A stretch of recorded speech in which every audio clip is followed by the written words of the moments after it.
Welcome back, you guys. Thank you for being here. Thank you for watching. Here we are. We're doing it. Sorry, still setting up my area over here. We're going to be finishing painting, you guys. Here it is. The Terminator. It's almost there. Add a little shade, maybe a highlight or two. And we're gonna try out a decal. Hopefully I don't mess it up too bad. We'll see how it goes. Grab your snacks, your drinks, all of your paint party enhancers. It's gonna be a short one today, you guys. I started late.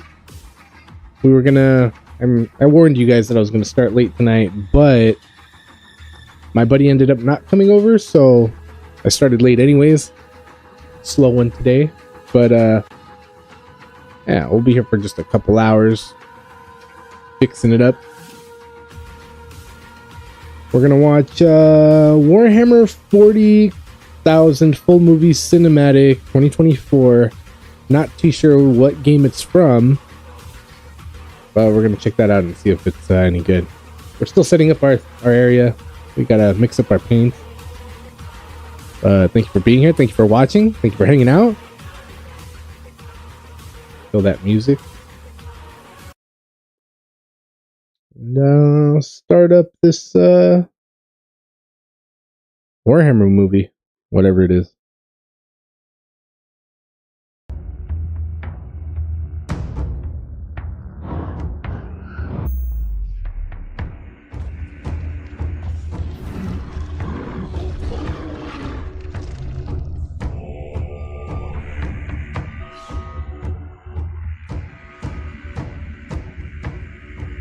Let me know if it's too loud or not loud enough.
For 10,000 years, the Emperor's Inquisition have fought a secret war to defend humanity.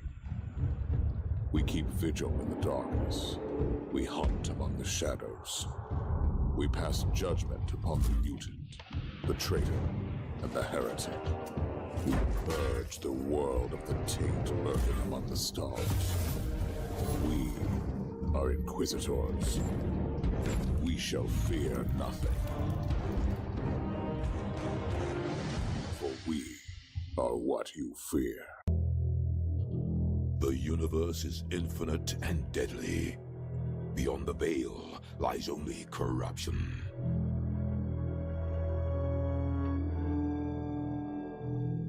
Far from the guiding light of the God Emperor, torn apart by the foul tempest that distort reality, the veil shreds open and madness gushes through.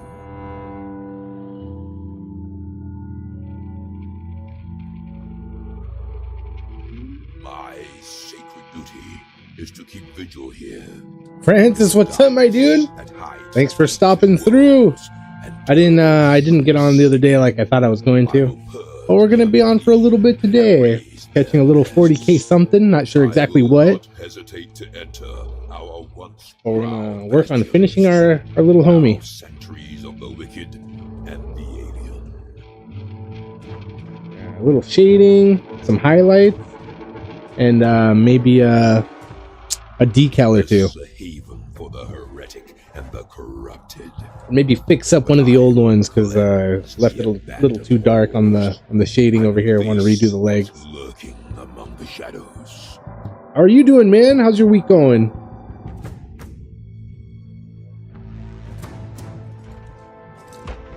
I am an inquisitor. I shall fear nothing, for I am what you fear. Hope you had a good week. Nice. Risk. Like the board game Risk? Or is it a video game called Risk?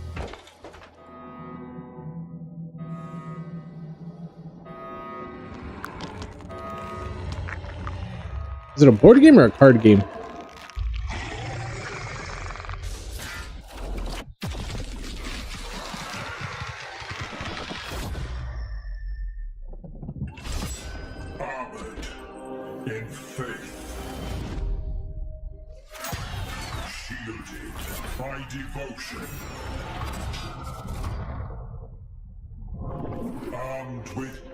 Man, those are annoying. That sucks, dude. Damn, dude, do you have like a neighbor that doesn't like you or something? Somebody say something? Messed up. Happened to one of my buddies. One of their neighbors said something. Like I had a visit from the city. Well, it wasn't about like wood or something. They had a little shed in their backyard, and the neighbor claimed it's, you know, the little shed in the backyard where the homies would hang out and, you know, smoke and drink and watch episodes of stuff on the tablet and, you know, just kick it, you know. And they claimed that somebody was living back there, dude. So the city came out and they're like, "Oh yeah, you're not supposed to have anybody living back there." What are you talking about? They even let them like look back at everything, and then, bro, there's nobody that lives here. It's like a storage shed, but you know, there's chairs and stuff and ashtrays and a couple of water pipes, and they're like, "Oh, okay, yeah, I see that nobody lives here, but the size of this place isn't to code unless you got a permit." It's like, what? So either like pay for the permit or whatever, or size it down a little bit. And they ended up having to size it down, which sucks. But all right, it's still there. We get to still hang out in there and, you know, kick it. But board game, but on Steam. Oh, nice, cool. That's way dope. All right, excellent. Enjoy that for sure.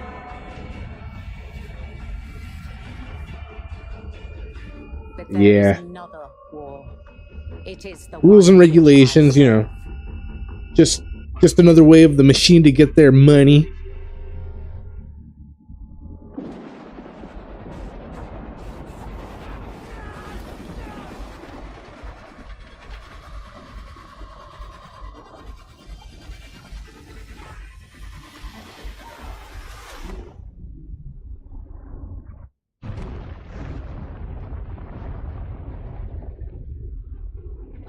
Is not one of battlefields and fleet engagements. It is waged by the dedicated agents of the Imperial Inquisition. It is fought in the cities and hives of the Imperium. In the back streets and the forgotten sublevels. In hive cities like Tertian. We are surrounded! Don't get overrun!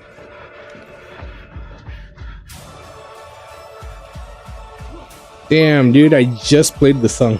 This was my intro song. Such a good track, dude. For if the Inquisition fails,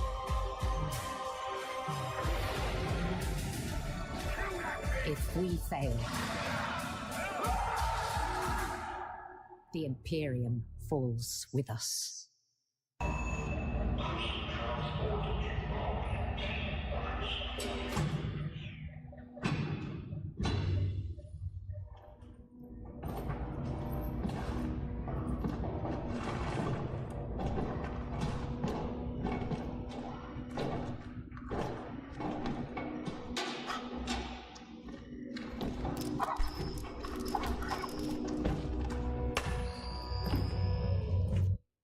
My Lord Inquisitor, I've reached a term of prime and begun our investigations. Our recon squad has been sent into sub-levels. Bruh. Oh my goodness. Way annoying. Well, man, I wish you good luck with all of that. And hopefully she finds something better to do than to just, you know, make other people's lives a little harder.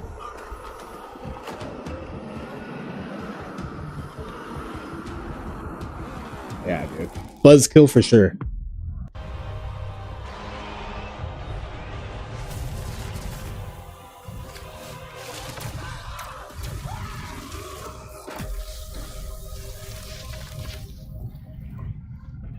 We are raised to believe that the God Emperor watches over us all. And so we are charged to cleanse the mutant, the heretic, the alien. We must not falter. We are his sword. We are his wrath.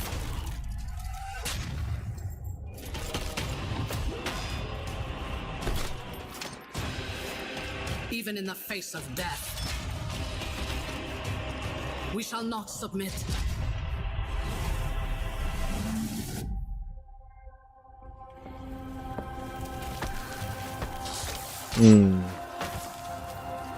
Suffering is our prayer.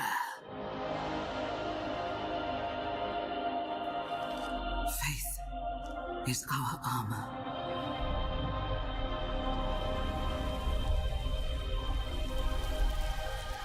In battle, he offers us redemption.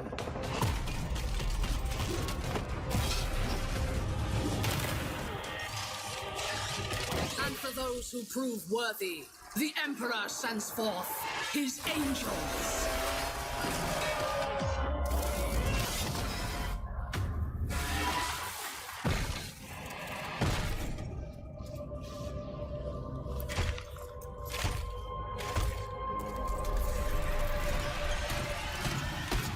Our Imperium is besieged. Across 1,000 worlds, we fight for our survival. Those that would tear humanity down are legion. Our forces are few. Our enemies, many. There is no respite. There is no mercy. And in our darkest hour, a spiteful universe awakens forgotten evils to break us.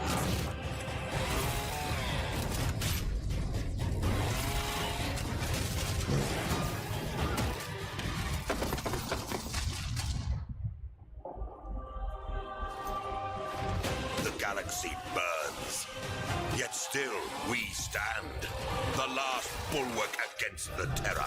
Damn, that's a good point, dude. We will fight. I mean, especially if, like, it's a cold area where you live and you need wood to, like, stay warm. Bro. There is only war. Whoa. Yeah, that's regulation nonsense.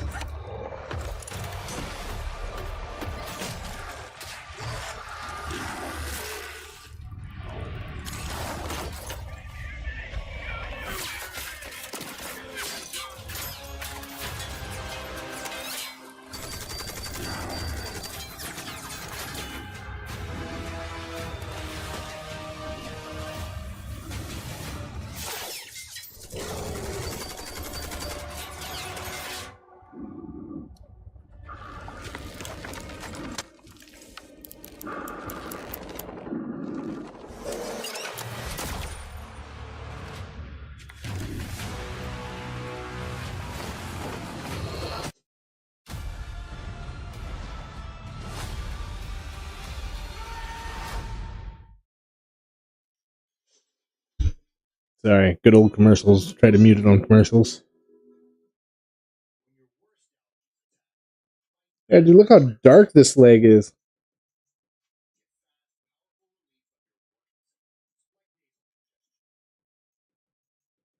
It's pretty bad. Yeah, we're gonna redo these legs. These legs look pretty bad.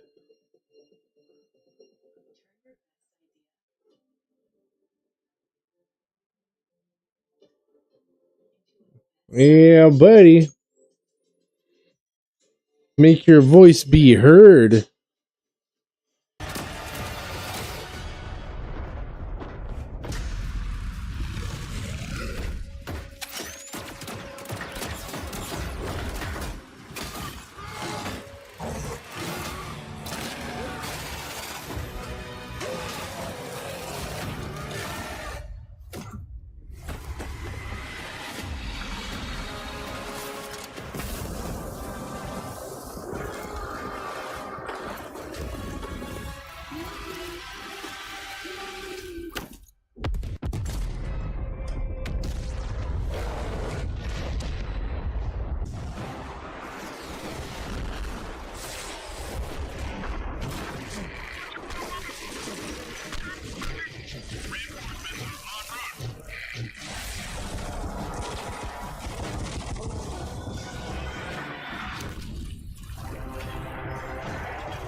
Hey, have we seen this one already before? It actually looks familiar.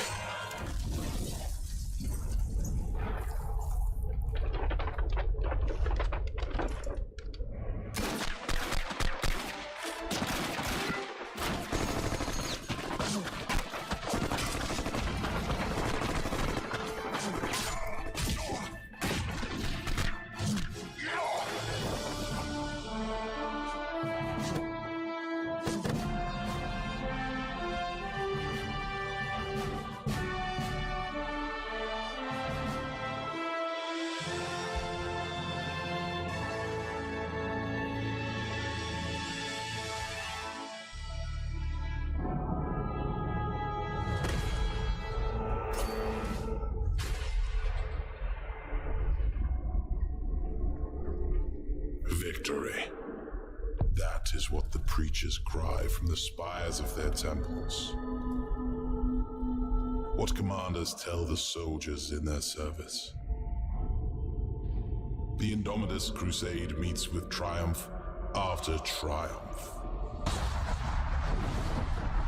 Day by day we tear Imperium Nihilus from the Despoiler's grip. And though we are beset on all sides, with each battle we drive back the mutant, the heretic, the alien, As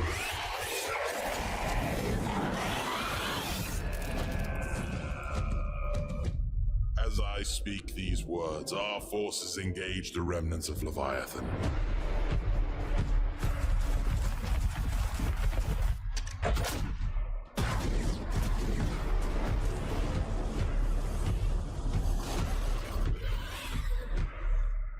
Reclaiming lost worlds, atoning for old shames. A crusade to cleanse the stars.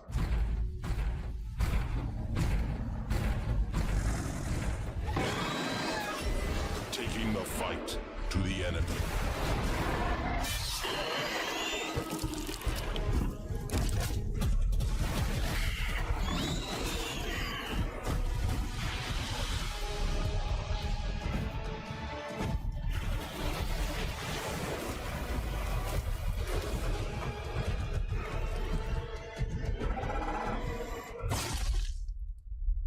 Yeah, using the wet pellet right now.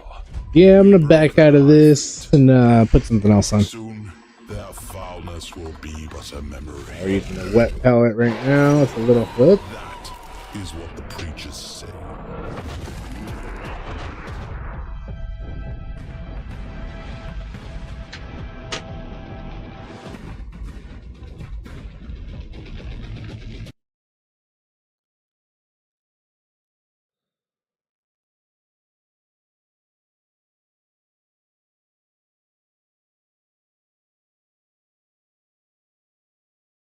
That was a recent West Hammer video. Let's see.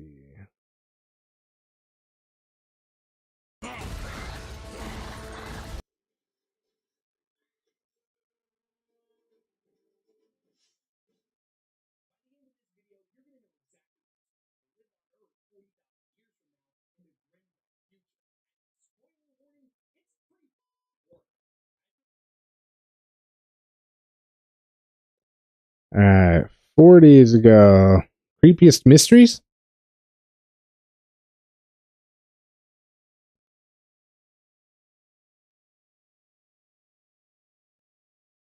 For the town mistake. Yeah, let's do yeah, creepiest mysteries. Let's try that out.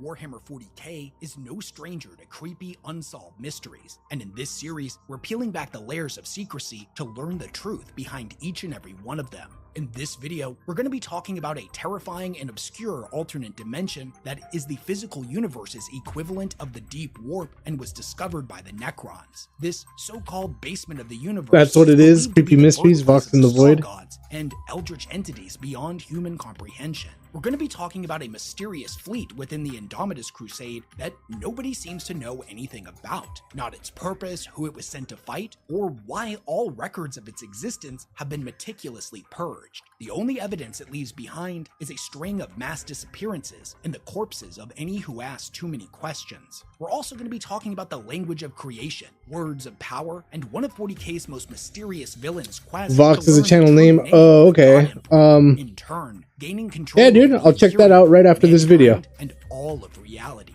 We're going to be talking about all that and a whole lot more in this one. But before we dive headfirst into the Grimdark, a quick shout out to this video's sponsor. It's been proven time and again that the best way to learn something is to actually have fun while you're doing it. After all, if you're not enjoying the process, how can you expect to stick with it long enough to reach your goals? Well, that's where today's sponsor, Boot.dev, comes in, as they've made learning back-end web development and the Python and Go programming languages just as fun as gaming.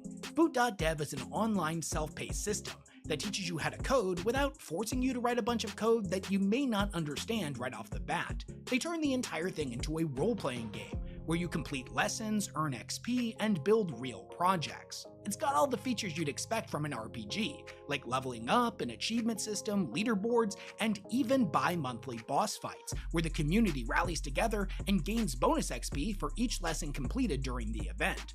As you progress, you'll become even more powerful. You'll unlock pages in your spellbook, which is an unlockable cheat sheet of links and notes that you can review at any time. And if you ever get stuck, their AI-powered bear wizard is there to help. He uses the Socratic teaching method, meaning he asks you questions that deepen your understanding and guides you instead of just giving you the answers. And here's the thing, there's no risk to trying boot.dev for yourself. They never want a student feeling like they spent money on something that wasn't actually helping them. So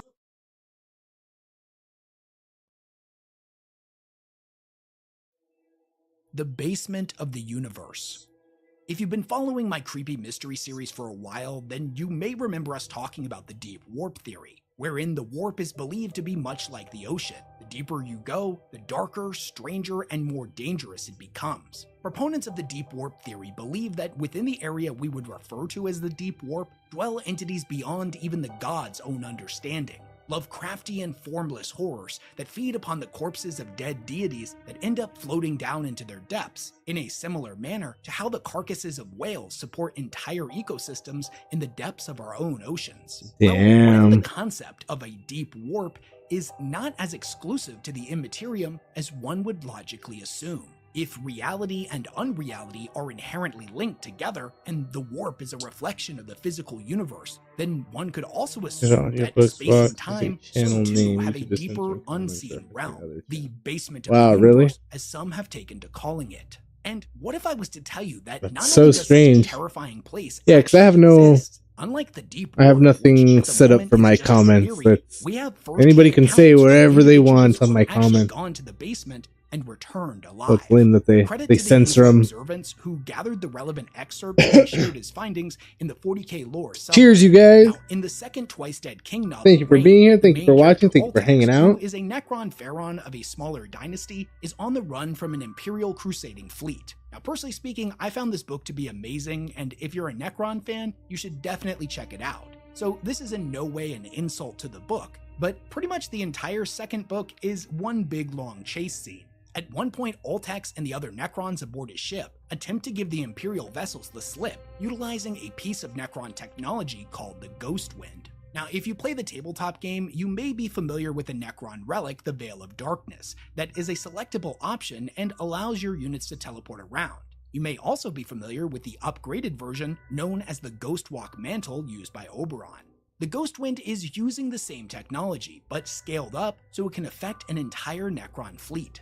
This is what the Cryptech Mintep had to say about it. You will know, of course, that we have long been able to confound lesser species by operating in layers of reality below the observable by use of the dimensional entrophies. Well, my fellows and I established, after much labor, access to layers of meta-reality below even those, and we found the bottom. A place where concepts entirely separate in higher realms boil down to a universal abstract, which was at once both everything and nothing. So the fleet that uses it will drop into another reality and move parallel to this one? Like the unclean do with the Empyrean? Mintap reacted as if Oltex had deposited some weak dead vermin creature in front of him. Categorically no. That loathsome magic remains blessedly out of reach of our kind, and one of the few true boons our nature offers us. No, the Ghost Wind drops a vessel or vessels to a place where reality itself is an impossible concept. After the device is utilized and the Necrons slip away, they find themselves in a realm of perverse nothingness, one that they subsequently refer to by the same name as the device they used to get here, the Ghost Wind.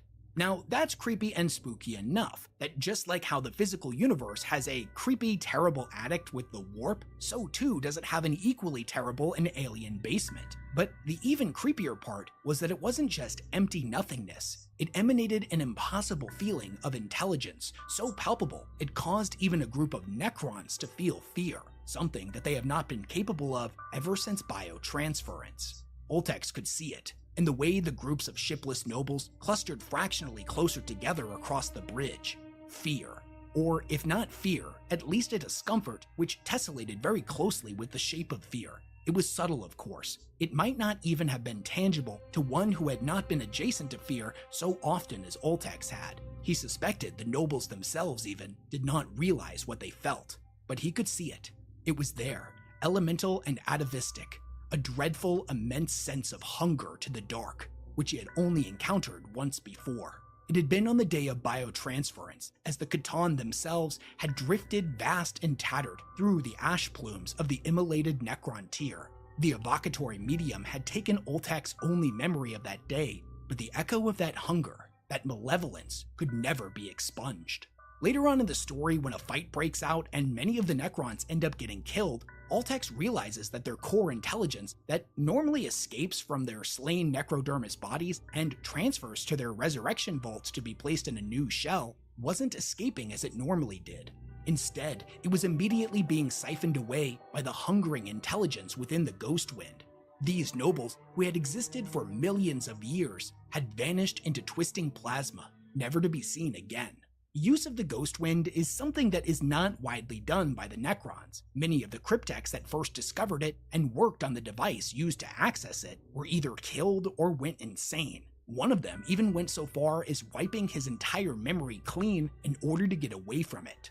Now, when it comes to actual takeaways from this book about the Ghostwind, we do learn that this is how the Flayed Ones are able to tunnel through reality and teleport to distant battlefields across the stars. It's also heavily implied that this is the birthplace and substance of the Catan. And it got me thinking, what if the Catan are not actually gods at all? At least not in terms of being the material universe's equivalent to the Chaos gods. What if they are simply a manifestation of something far larger and far darker, both figuratively and literally, that dwells within the Ghostwind? It would at least explain why they cannot actually be destroyed. They're plugged too thoroughly into reality, and that's why the Necrons had to shatter them instead. What if a Catan is nothing more than a piece of or projection of that which lurks below? Much like how a demon is a projection of a larger consciousness within the warp. The OP of this Reddit post even postulates the terrifying idea that there could potentially be an infinite number of whole Catan just lurking below the surface within the universe's basement. Perhaps the entire thing may even just be one giant one.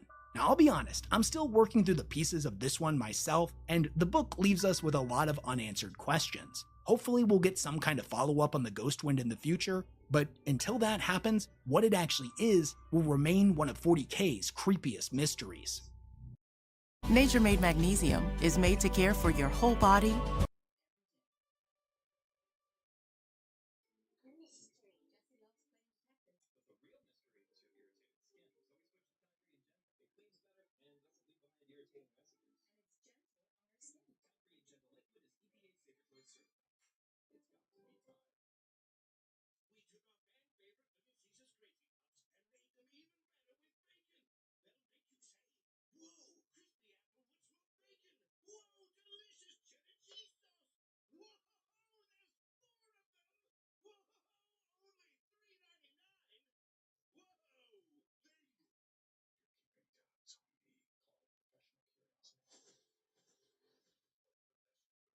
I should do the eyes. Should handle all the eyes first. Yo, Area 51, what's up, my guy? How are you, my bro? Hope you're chilling. Hope you're having a good week. If I do all the eyes first, then at least if I go, because I know I'm going to get outside of the line if I do an eye. So might as well do that first, and then I'll cover it up with blue afterwards, right? I don't know. I feel like that's the way to go. Needs a little more blue on his helmet anyways. Yeah, dude, good stuff. Well, I forgot to unmute it.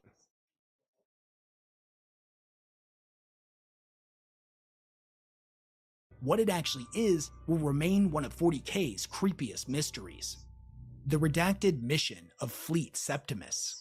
In the wake of Abaddon's 13th Black Crusade, we witnessed the destruction of the fortress world of Cadia and the opening of the Great Rift, a wound in reality that stretched across the galaxy and tore the Imperium in half. The side opposite of Terra is known as Imperium Nihilus, and every world over there is separated from the light of the Astronomicon and thus forced to fend for themselves. They have no hope. It looks a little better, not so dark. Any of the systems around them, and they don't even really know if Terra still stands. Except for that elbow. Got some dirty elbows over here. For all intents and purposes, they're experiencing basically the same thing of all those who lived during the Age of Strife, right after the end of the Dark Age of technology.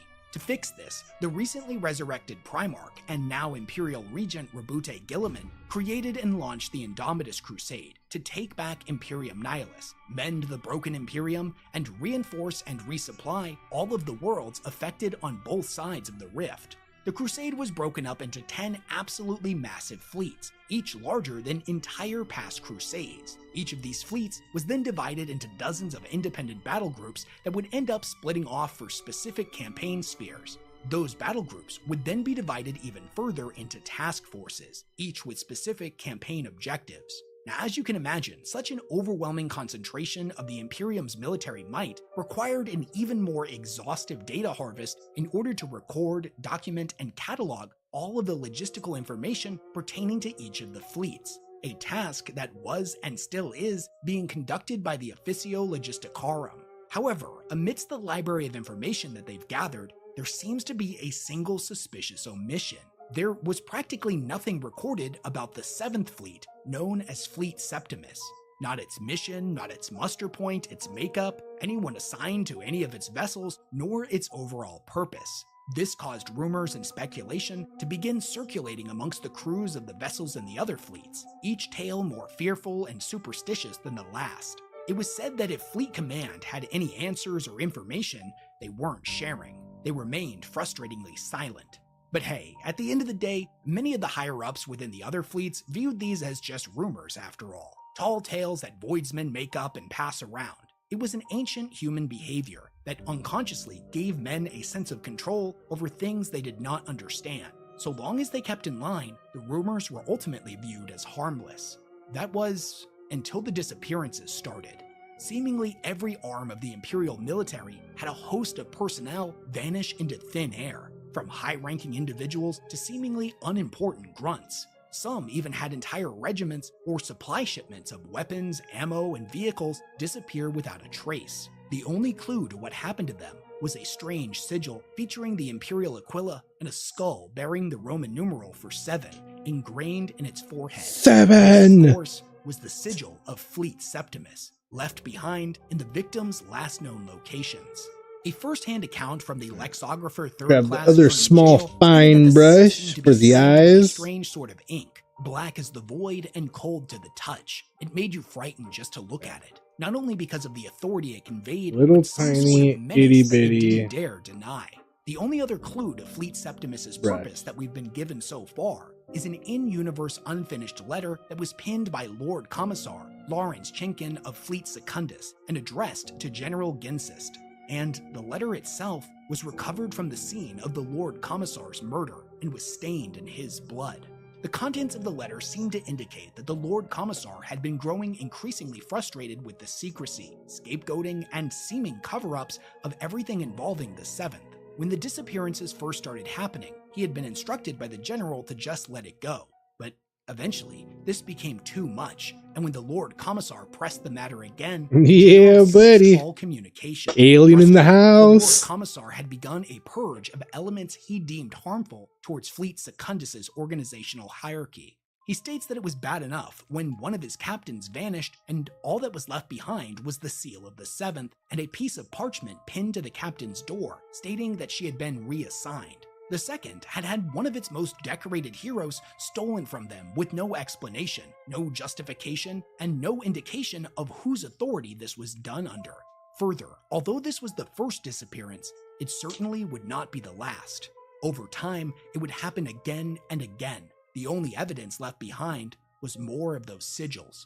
It was well documented that Fleet Secundus had one of the hardest roads ahead of any of the Crusade's fleet, and yet here, with no explanation, they were being systematically stripped of their resources. What trial could Septimus be facing that was so much more important? The bigger issue at hand for him was the massive impact these disappearances were having on the morale of his troops. If Secundus's mission had seemed hopeless at first, now the men had direct evidence of the absolute best of them quietly being ferried away to a less hopeless mission. Mercy and understanding rarely shared the same trench, so the Lord Commissar had been forced to enact a series of executions to quell the growing dissension, deaths he ultimately blamed Septimus for. And now I am to stand by yet again, 2 days before we at last depart. Am I to turn my cheek upon I'll put discovering my other that our eyes own on. first and second companies have been rerouted in transit and will no longer be rejoining the ranks? Am I not to question their whereabouts, their mission, the authority that has ratified the removal of this regiment's most veteran warriors? No, General. Fleet Septimus can keep their onyx servo skulls and the mysterious seal of secrecy, for I will have no part of it. This is Fleet Secundus, not Septimus, and if they believe they can intimidate Lord Commissar Chenkin into silence, then they are grievous. The letter went unfinished, the Commissar seemingly having been killed mid-sentence. What mission could Fleet Septimus be on that warranted such secrecy, let alone the execution of a Lord Commissar, and potentially many more high-ranking individuals that pushed too far? Where could they have gone? Who were they sent against? And when will they return? There's still a lot we don't know, but considering just how big and important the Indomitus Crusade is to the overall narrative of 40K right now, I think it's only a matter of time before Septimus ends up showing up in a Black Library novel, and we get some much-needed insight into their purpose. Until then, however, the 7th will remain one of 40K's creepiest mysteries. Annuncia and the power of the Emperor's true name. Throughout 40K's history, the Emperor of Mankind has always been referred to by his title or some variation of it. The God Emperor, the Master of Mankind, the All-Father, the Omnissiah, or, to filthy heretics, the Corpse Emperor or the Anathema. Interestingly, his true name has never actually been used. Now, it's true that we know his birth name was Neoth, a fact dating back to some of 40K's oldest lore that was again confirmed by Erda in the Siege of Terra novels, but that isn't his true name. If anything, it's nothing but a single piece of it, in the way that a single grain of sand is part of a vast desert. The truth is that no one living or dead has ever heard the Emperor's true name spoken aloud. Damn, that sounds crazy. If an individual was to do such a great and terrible thing, it could give them the power to unravel reality itself and plunge all of existence into chaos. But as it turns out, there is somebody who is attempting to do just that, a mysterious entity known only as the King in Yellow, an entity that serves as the primary antagonist and background mastermind in the Dan Abnett Inquisitor series. But if his name isn't Neoth or Space King or Jimmy Space, then what is it? And why would knowing it give anyone power?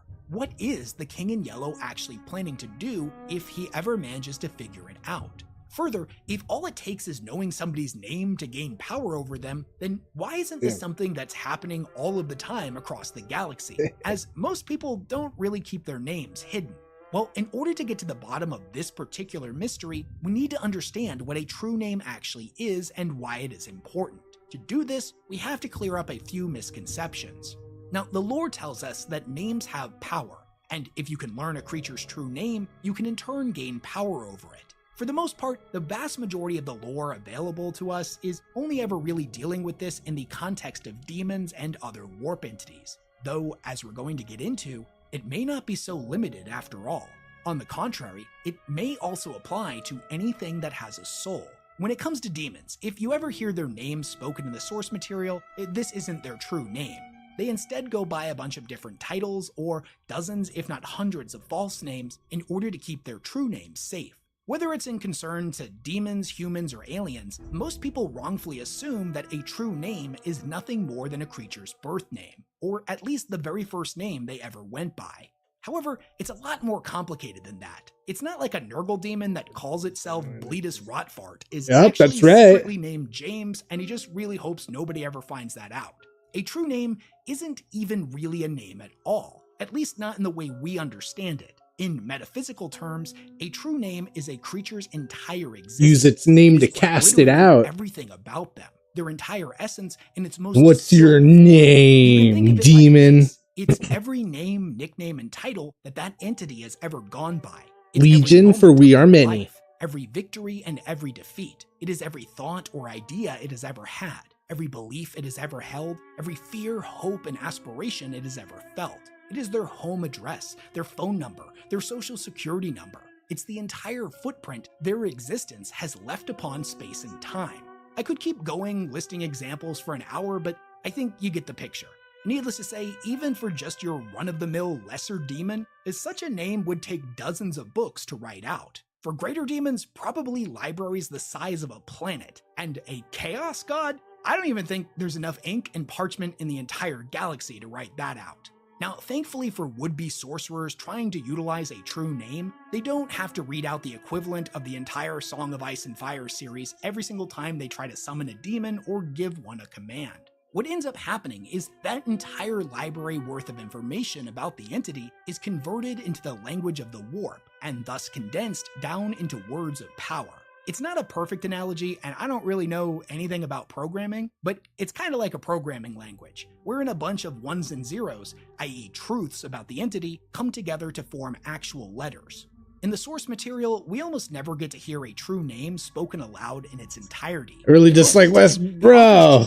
Why didn't you say so earlier, man? I know you said something earlier about putting somebody else on, but you should have just been like straight up, I hate this guy. Well, I don't know if you hate the guy, the author but instead describes the sound of it's all good. Let me change it up. so unconscionable. The human mind What'd you can't say? process Let's it. see. The individual can only feel its Vox awesome and in terrible the void. effects.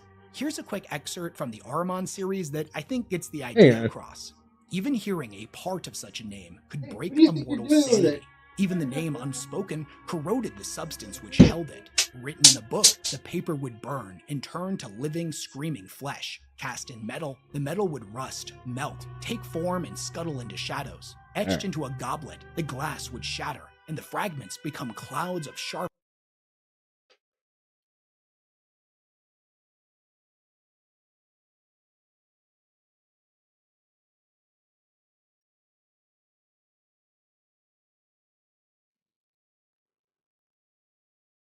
Damn, I'm sorry, man.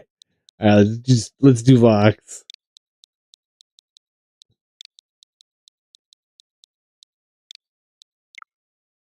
Whoops. I mean, we should probably type out more than just Vox, right? Vox.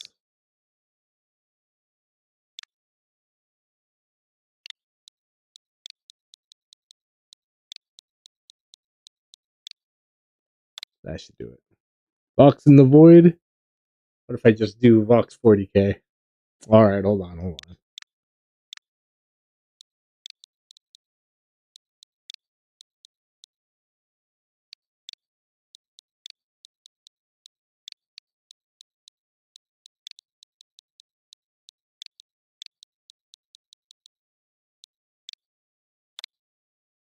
Yeah.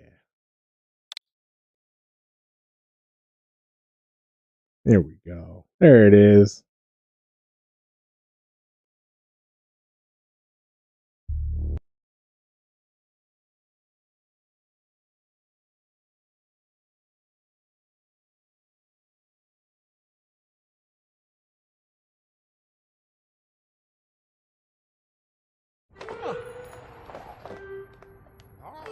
Good morning.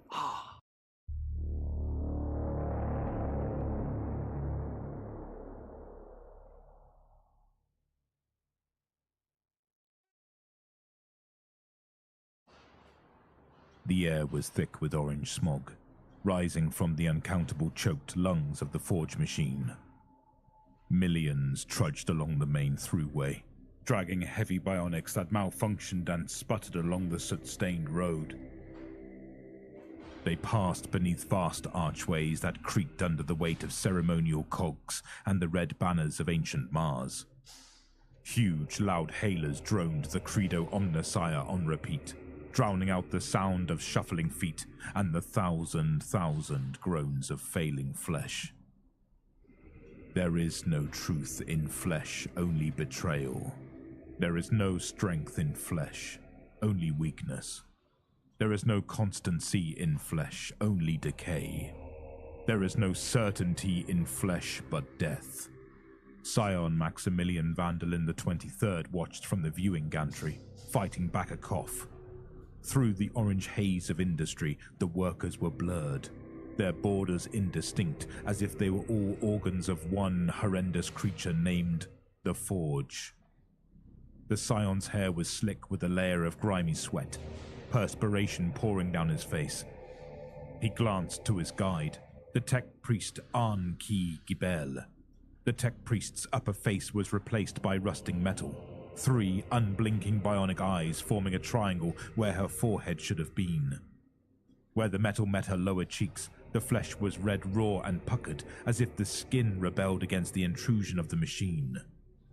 Maximilian hid a frown. It was impossible to tell what the tech priest was thinking.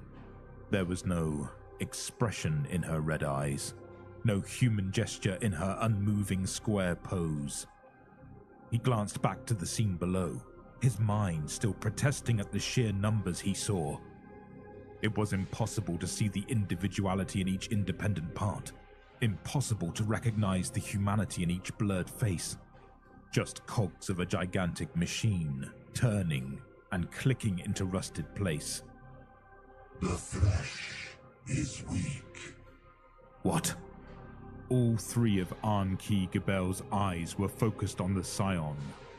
What your organic brain cannot comprehend is but simple arithmetic to the blessed machine.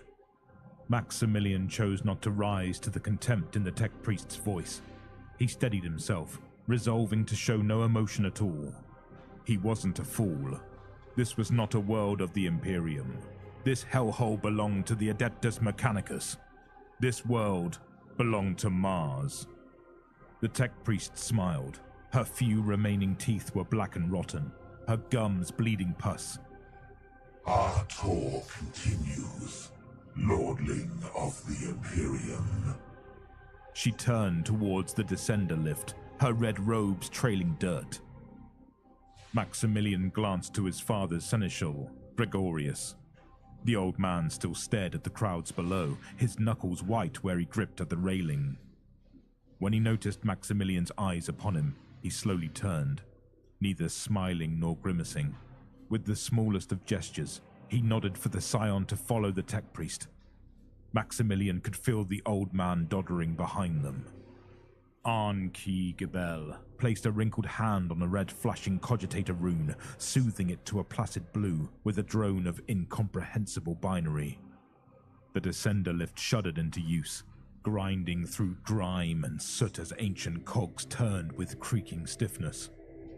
Maximilian went to talk, but the noise of the descender lift was deafening, almost drowning out the maddening repetition of the Credo Omnissiah.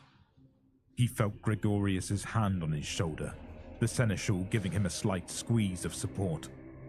Maximilian brushed him off with impatience. He was not a child anymore. He stumbled as the descender lift came to an abrupt stop. To his chagrin, both Gregorius and An-Ki Gibel remained steady. Without a glance back, the tech priest walked on. She moved with a heavy limp. Maximilian wondered if it was due to debilitating injury, age, or ill-fitting bionics. In any case, it was impossible to tell beneath the bulk of her oversized, grubby robes. Maximilian thought he could hear the sound of straining bionics, but even that was a guess. The sound of machinery whirring and clicking and fizzing was constant, assaulting them from every direction as they moved through the forge. He smoothed down his regalia, wrinkling his nose at the black stains that soiled the crisp blue of his family colors. One can't help but get dirty here, he mused. Where are you taking us, tech priest? He asked. You have seen the change of the shift, Lordling of the Imperium. Typically, this is all your organic brains remember of these visits, but this is a weakness of the flesh. This unit endeavors to correct you. Now, this unit shows you the workings of the blessed machine. Are the laborers not part of these workings? A facile observation that rests upon linguistic equivocation. This unit predicts that you understand her meaning. Maximilian felt Gregorius's hand on his shoulder again. He shot his father's seneschal an angry glance. I meant no offense, tech priest. I count myself fortunate to see the true workings of the machine. An-Ki Gibel did not reply. They walked at a quick pace, despite the tech priest's omnipresent limp. An-Ki Gibel took them through winding maintenance corridors, the walls tight and hemming them to single file.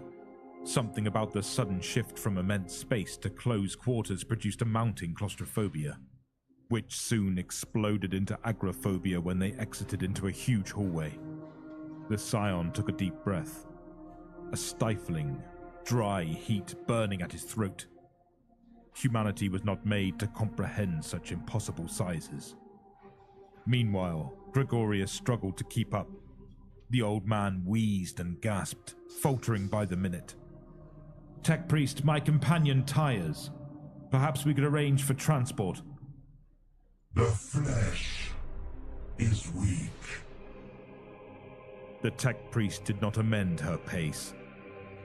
In the maintenance corridors, they occasionally met another servant of the Cult Mechanicus, a red-robed, shuffling figure that did not speak or look up as they pressed against the walls to let them pass.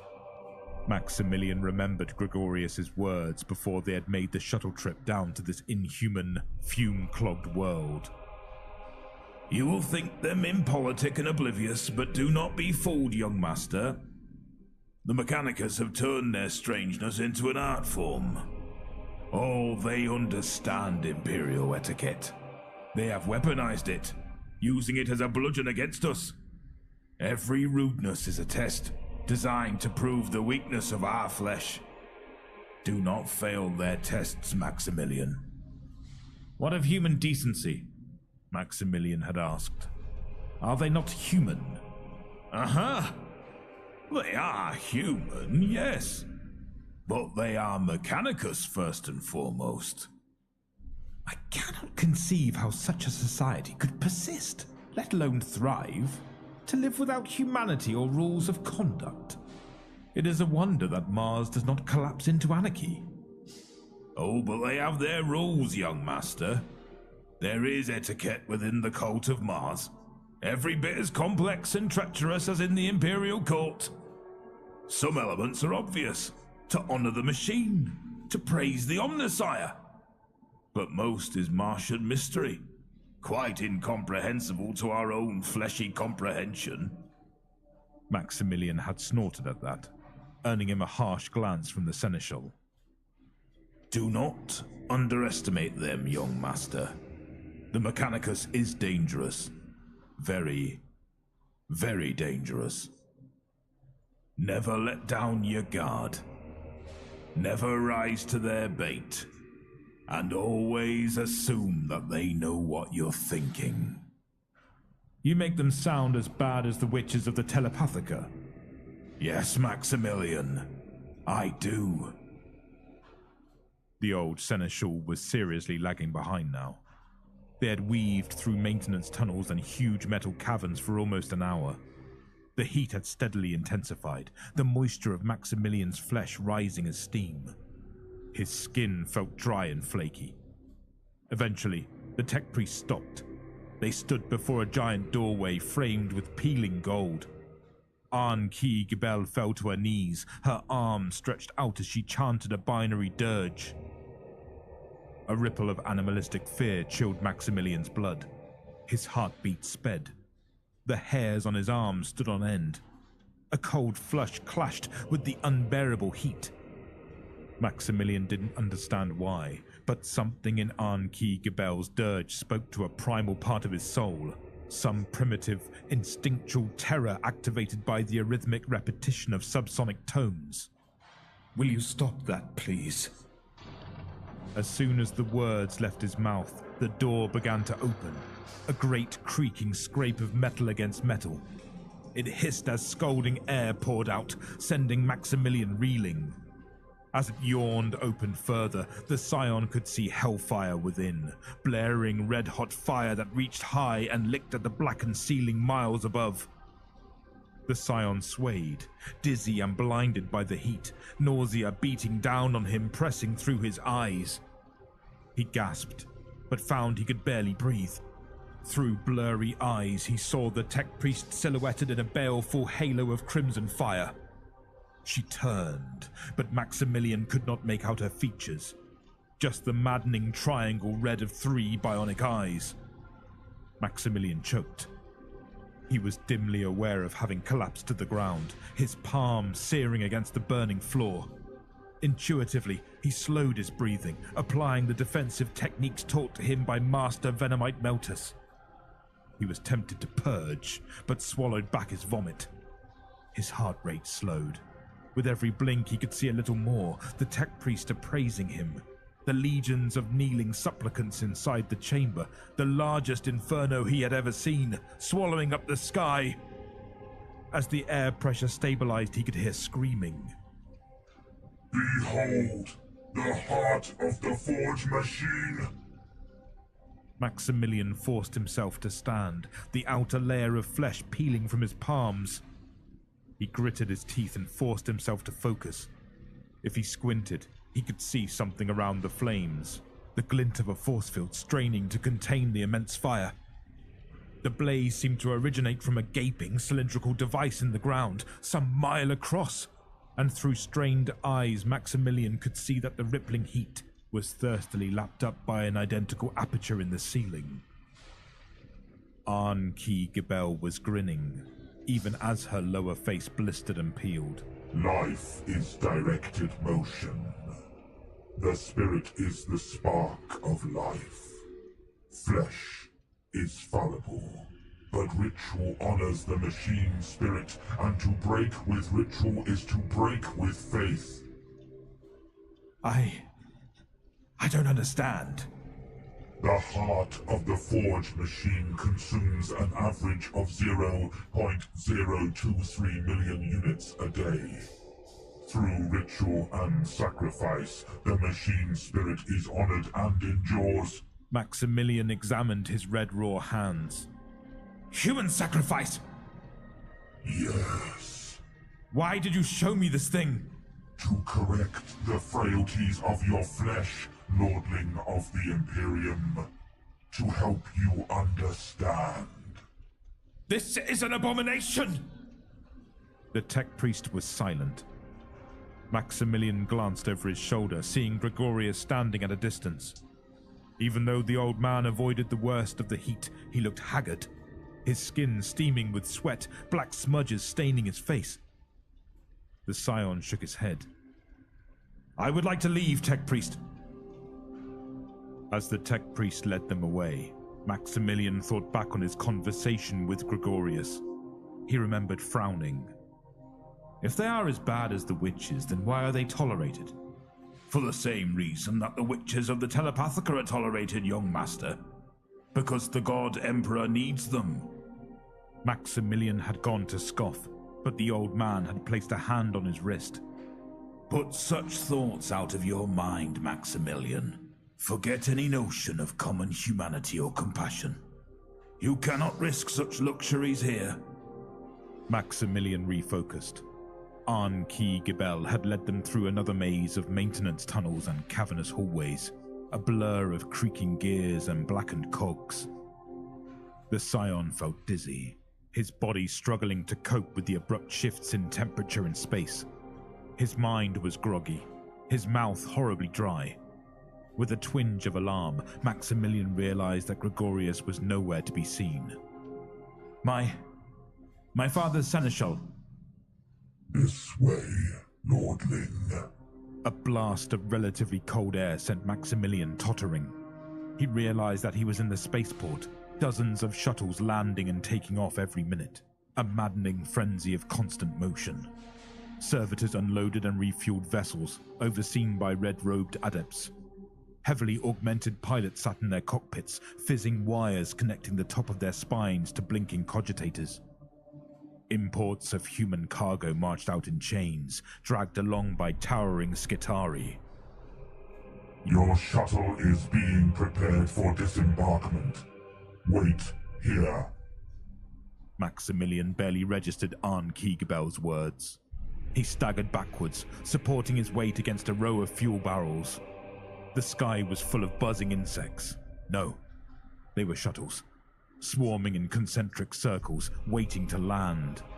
The scion blinked, getting out of the way as a heavy servitor stomped towards him, reaching for a fuel barrel with its servo arm. The servitor was dwarfed by the barrel, but it shouldered the load without complaint, an ant lifting 10 times its own weight. The scion watched it go, marveling at the scene. Move, Imperial! At a tech adept's warning, Maximilian dodged a line of trudging menials who dragged a huge, snaking fuel pipe. He went to apologize, but the tech adept simply walked on, directing his charges towards a shuttle double the size of the others. Maximilian stared, barely avoiding another crowd of workers coming in the opposite direction. He realized he had lost sight of where he was told to wait. There were so many people and machines milling about, obeying some profound order he couldn't fathom. Ugh! He tripped over a cable, sprawling to the ground. Instinctively, he went to catch his fall with his burned hands, letting loose a sharp hiss of agony from his parched lips. He groped at the floor, trying to find his wits and balance. A firm hand grabbed the back of his shirt and dragged him upwards.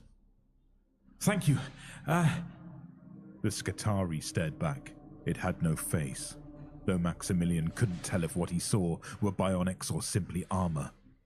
A grated respirator for a nose and mouth. Red-tinged goggles for eyes, all shadowed by a heavy red cowl.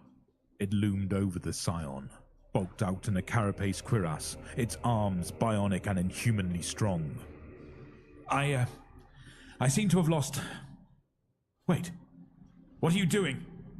The Skitarii grabbed Maximilian's wrist, almost breaking the bone as it yanked him forwards into a line of chained men and women. Before Maximilian could fully process what was happening, he was manacled and being dragged with the others. "Wait! No! This is a mistake! Wait! Listen to me!" A rush of terror brought back Maximilian's wits as they approached the edge of the spaceport. He glanced wildly about, looking for someone that could help him. Everyone seemed utterly oblivious to his cries, but he tried anyway, explaining, insulting, pleading. "Tech Priest! Tech Priest!" With a flood of relief, Maximilian saw An-Ki Gibel. He was suddenly glad of a distinctive triangle of eyes. "Tech Priest! Help! Help me!" An-Ki Gibel stared back at him impassively. "No! Wait! Tech Priest! Tech Priest!" As the doors to the spaceport closed behind them, Maximilian saw a satisfied grin spread across An-Ki Gibel's lips. "Wait! No! Wait!" He started to hyperventilate. "Skitarii, please! Skitarii, I am not supposed to be here! I am a Lord Scion of the Imperium! I am—" The Skitarii turned and delivered a sledgehammer uppercut to the Scion's chin. The blow was immense, slamming Maximilian's jaw onto his tongue and severing it in an instant. The Scion tried to scream, but only managed a gurgled cry of gushing blood. He vainly struggled, but he was hauled forwards, his tongue trampled by the line of people behind him. He could just about see it, pulped and abandoned on the grated floor. It was too much. Maximilian passed out. When he awoke, he was pinned upright to an X-shaped metal cross. The air was frigid, stinking of chemicals. The Scion felt groggy. He could feel where the blood had dried against his chin, his severed tongue aching in a steady, dull pulse. Purple bruises blossomed over his body. After a few beats, Maximilian realized he was naked. He tried to free himself, but he was clamped in place, struggling against steel. Maximilian tried to calm himself. Some time had elapsed, enough time for Gregorius to reach the spaceport and ask the necessary questions. Damn that old man, he thought. If he had just accepted bionics for his legs, this would never have happened. He tried to look around, but his neck was clamped in place. From what he could see, the room was small, almost like a cell. Its walls were cluttered with medical apparatus. A servo arm clamp on one side, and a Medicae mechadendrite on the other. No one else seemed to be in the room with him. Gregorius will be here soon, Maximilian assured himself.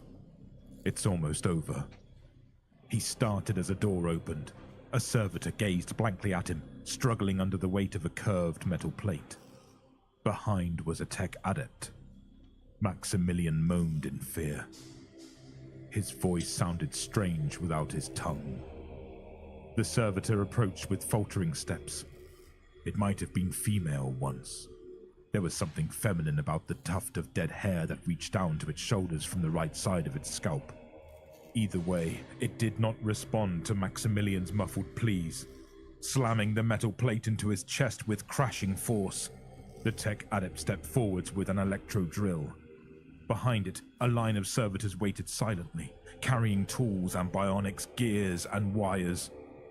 Maximilian screamed as the tech adept drilled the metal plate into his body, feeling his skin corkscrew away as the nails were fixed to his shoulder blades and ribs. His vision swam in agony, returning to sharp focus as the wall-mounted medical mechadendrite injected him with a concoction of life-saving chems.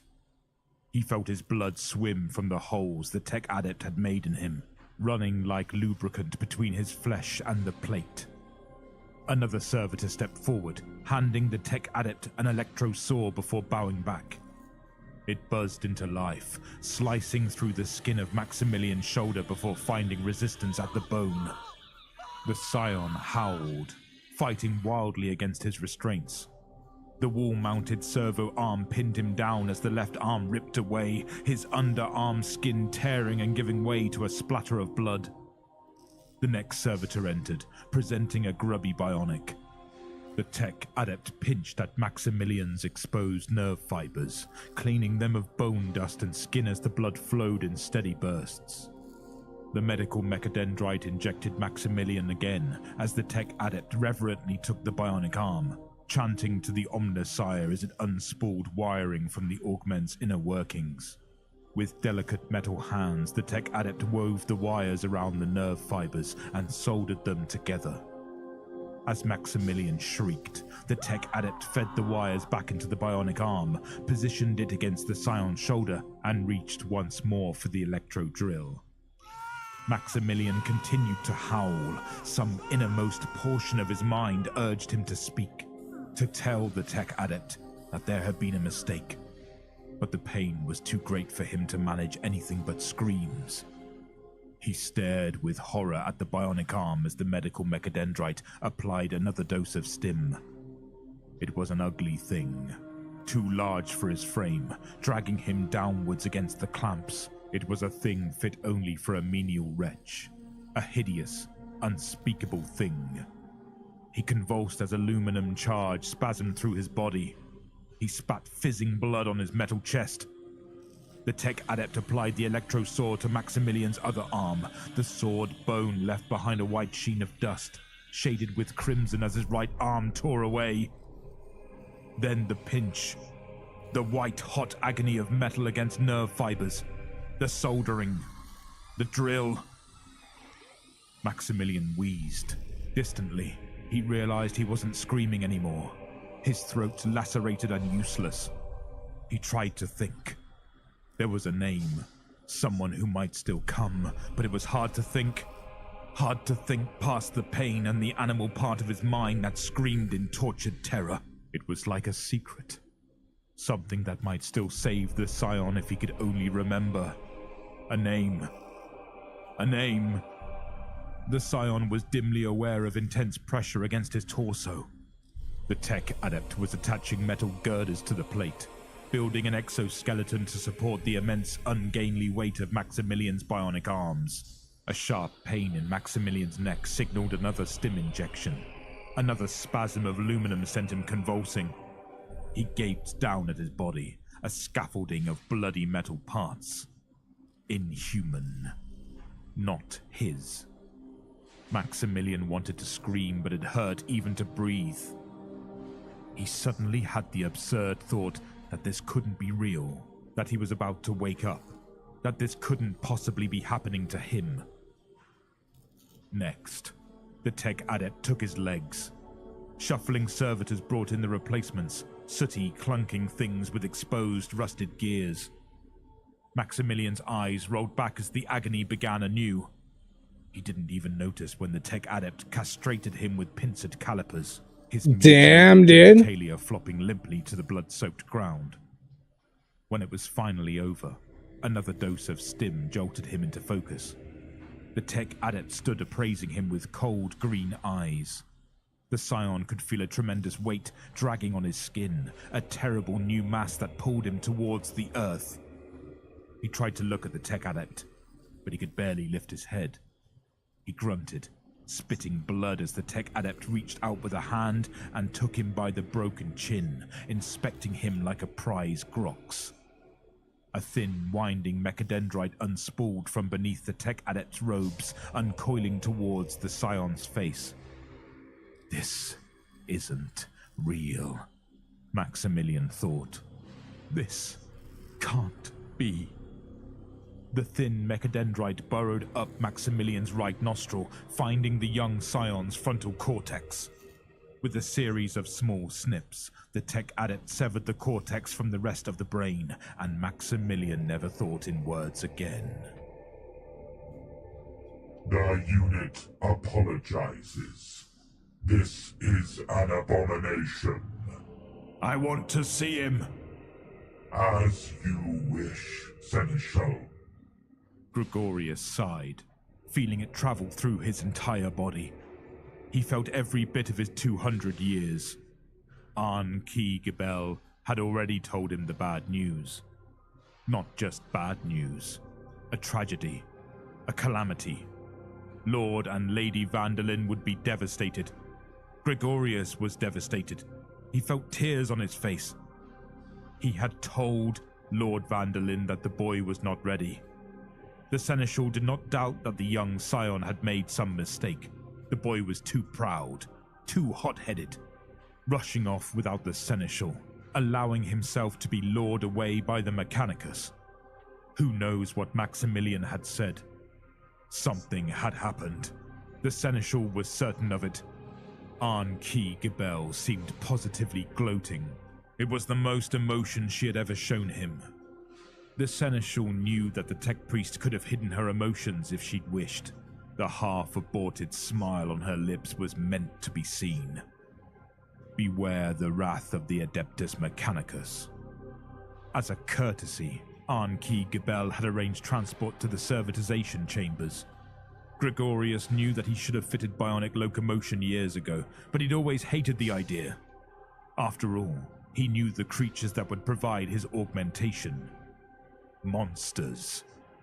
He had tried to warn the boy. He had tried to warn him, but Maximilian had not listened. Lord Vanderlyn will not be pleased, Gregorius managed. This unit understands, and shall offer compensation, Seneschal. Compensation won't return him his son. If Lord Vanderlyn would like, this unit will return to him his son. Gregorius fell silent. He knew that the tech priest was baiting him. It was a message for Lord Vanderlyn. If not for that message and the necessity of a messenger, Gregorius would already be dead. The Mechanicus does not fear imperial nobility. Again, this unit apologizes. Gregorius kept his voice level. Thank you, tech priest. Just this way. They had separated Maximilian from the other new servitors, keeping him in the cell where they had disfigured him. The air was cold, formaldehyde stinging the Seneschal's nostrils. Gregorius braced himself. Nonetheless, when the door opened, he fell into sobs. The boy's nose was swollen where lobotomizing mechadendrites had mutilated his brain. His mouth dribbled blood, his teeth cracked and broken. They had removed his scalp and affixed heavy blocks of metal, sending his head bobbing beneath the weight. Oh, God, Emperor! The servitor slowly lifted its head. They had left his eyes intact. The bright blue had dulled to a clouded milky ocean, but they were still undeniably Maximilian's eyes. The servitor groaned. It was Maximilian's voice, but it was slurred and mechanical. Maximilian, what have they done to you? Later, Gregorius would tell himself that it was a lie, a trick of his trauma, or of his own exhaustion, and yet in that moment he was certain of what he saw. The boy's white-blue eyes, misting with terrified tears.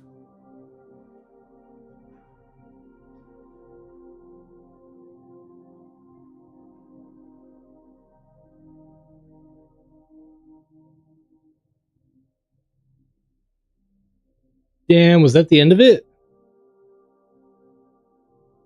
Damn, that's wild.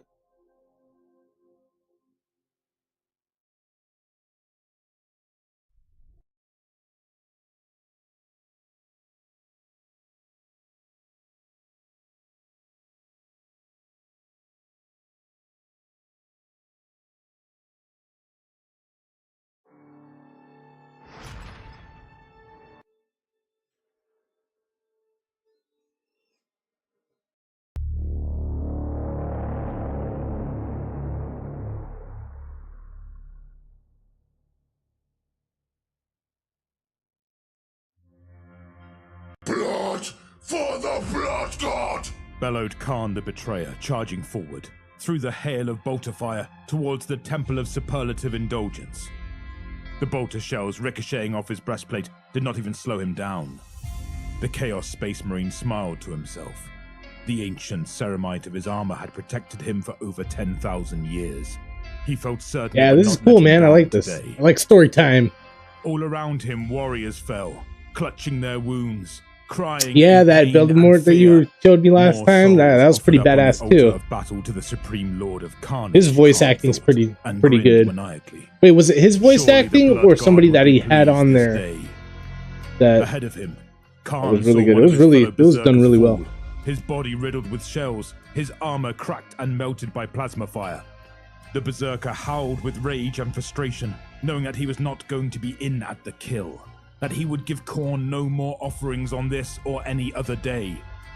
In frustration, the dying warrior set his chainsaw to maximum power and took off his head with one swift stroke. His blood rose in a red fountain to slake Khorne's thirst. As he passed, Khan kicked the fallen warrior's head, sending it flying over the defender's parapet. At least this way his fallen comrade would witness Khan slaughter the Slanesh worshippers in the few delicious moments before he died. Under the circumstances, it was the least reward Khan could grant such a devout warrior. The betrayer leapt over a pile of corpses, snapping off a shot with his plasma pistol. One of the Slanesh cultists fell, clutching the ruins of his melted face. Gorechild, Khan's demonic axe howled in his hands. Khan brandished it above his head and bellowed his challenge to the sick yellow sky of the demon world. Yeah, then it was probably him that pulled it off really good. On every side, he was playing different parts and it sounded great. All of it was great. Cheers, you guys. He ignored them the way he would ignore the buzz of annoying insects. More of his fellows fell, but Khan stood untouched, secure in the blessing of the Blood God, knowing that it would not be his turn today. All was going according to plan. A tide of Khorne's warriors flowed across the bomb-cratered plains towards the towering redoubt of the Slanesh worshippers. Support fire from the Chaos Titan artillery had reduced most of the walls around the ancient temple complex to just so much rubble. The disgusting murals painted in fluorescent colors had been reduced to atoms.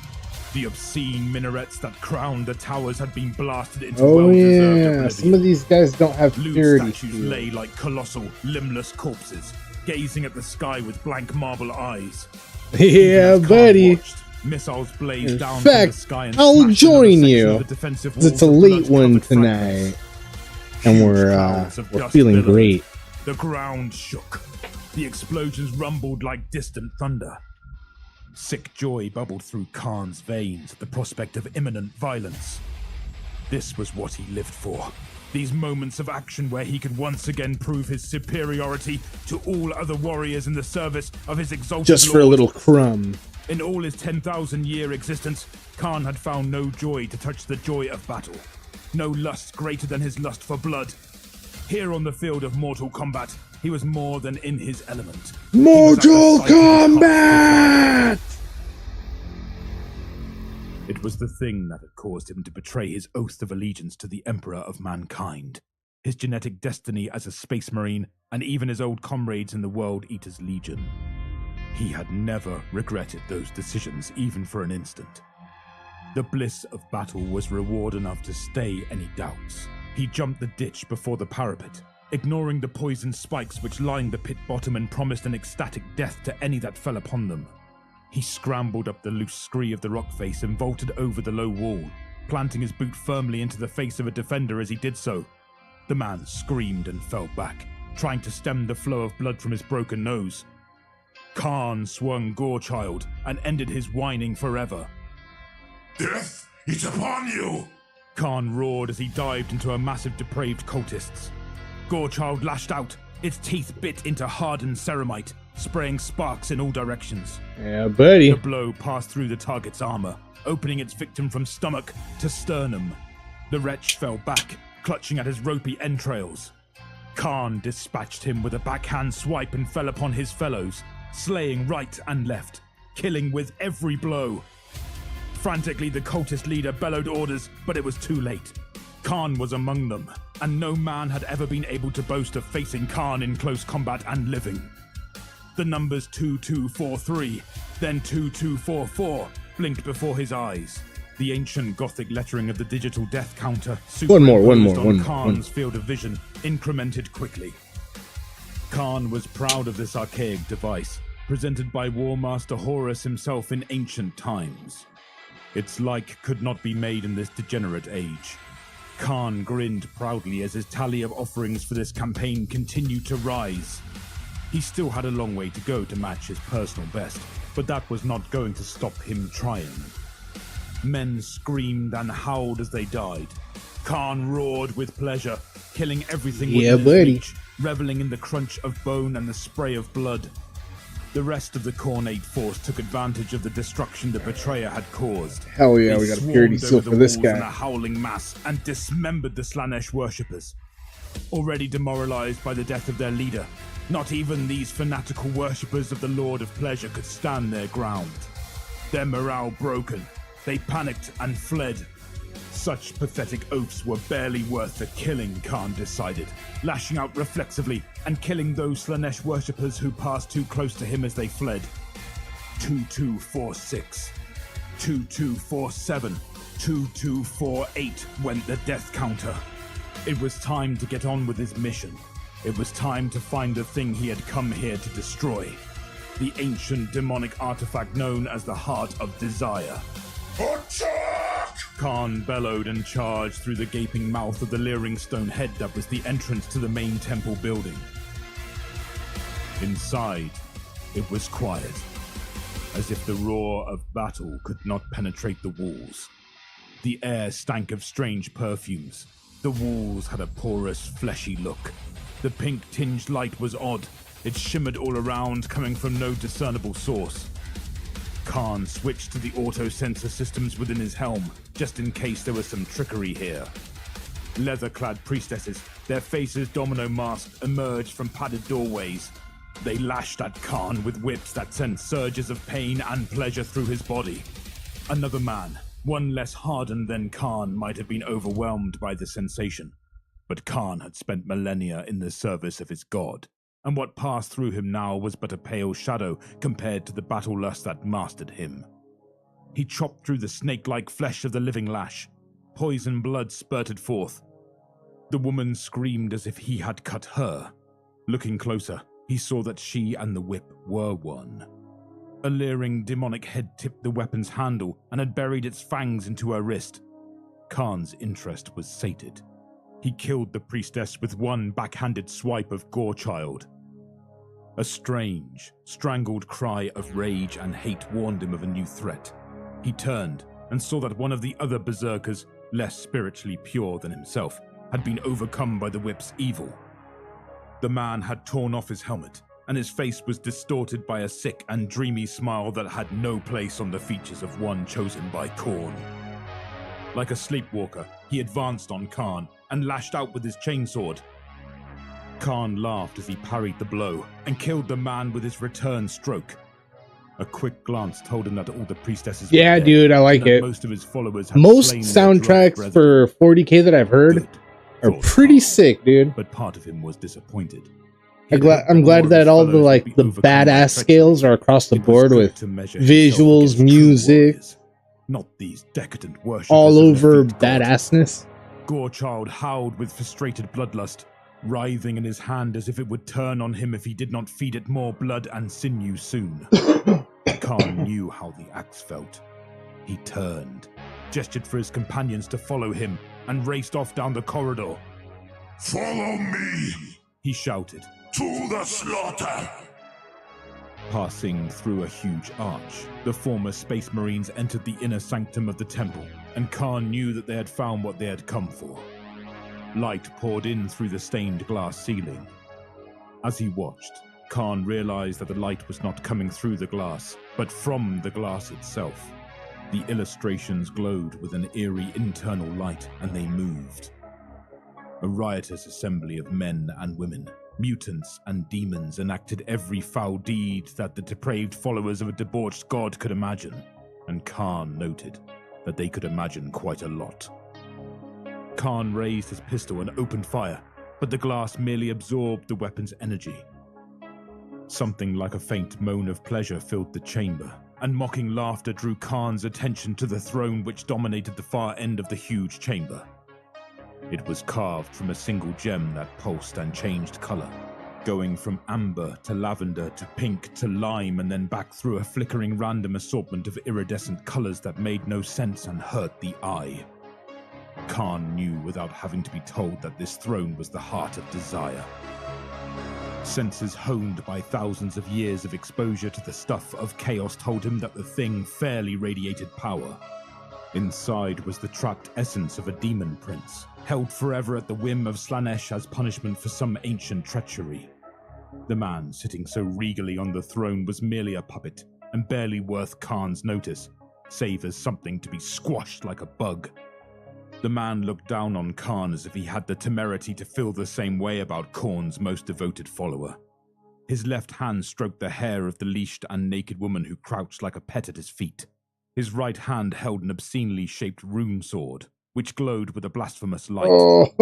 Khan strode forward to confront I messed his new up. foe. The clatter of ceramite encased Woo, feet alright, we'll on cover it marble up told with him blue that his later. fellow Look at that. berserkers followed. In a matter of 100 strides, Khan found himself at the foot of the dais, and some odd, Totally came mystical out the force line. compelled Oh, him to good. stop and stare. Khan Yo, did not what's doubt up, that he was Ubi? face to face with the Oh, it's cult paint, leader. bro. The man had the All foul, paint, red debauched paint. look We're of doing an the ancient and red right immortal now. devotee of Slaanesh. His face was pale and gaunt. Makeup concealed the dark shadows under his eyes. An obscene helmet covered the top of his head. As he stood, his pink and lime cloak billowed out behind Hope you're doing him. good, dude. Tight Hope bands your of week's studded going leather well. armor girdled his naked chest, revealing lurid and disturbing tattoos. Welcome to the heart of desire. The Slaanesh worshipper said in a soft, insinuating voice, which somehow carried clearly across the chamber and compelled immediate respectful attention. Khan was instantly on his guard, sensing the magic within that voice, the persuasive power which could twist mortals to its owner's will. He struggled to keep the fury that burned eternally in his breast from subsiding under the influence of those slyly enthralling tones. What do you wish? Your death! The betrayer roared, yet he felt his bloodlust being subdued by that oddly comforting voice. The cult leader sighed. You worshippers of Khorne are so drearily predictable. Always the same tedious, unimaginable retort. I suppose it comes from following that monomaniacal deity of yours. Still, you are hardly to be blamed for your god's dullness, I suppose. When Khan Wow, dude, there's actually a purity seal on this gun right here. Khan shouted. His followers And shouted their I just never noticed it less before, else I enthusiasm would than have Khan painted would it, have expected. For some what is reason, it, the man on the throne did not appear to be worried by the presence of so many Corvax armed white? men in Whatever his the white sanctum. was. Somehow I doubt it, old chap. You see, my soul has long been pledged to thrice-blessed Slaanesh. So unless Khorne wants to stick his talon down Nice, Slaanesh's Ubi. throat or some other orifice, he'll have a hard time getting at it. Enough of this plattle. Keep it up, bro. Khan roared. Death is upon you. Oh, be sensible, The cultist said, raising his hand. Damn. Khan felt a tide of Alright, pleasure that's a flow over whole him, new like purity that he had seal we're felt gonna from the paint. whip earlier, but 1,000 times stronger. All around him, he heard his men moan and gasp. Think. You can spend an eternity of pleasure being caressed by the power of Lord Slaanesh, while your soul slowly rots and sinks into his comforting embrace. Anything you want. Anything you have ever desired can be yours. All you have to do is swear allegiance to Slaanesh. Believe me, it's no trouble. As the cult leader spoke, images flickered through Khan's mind.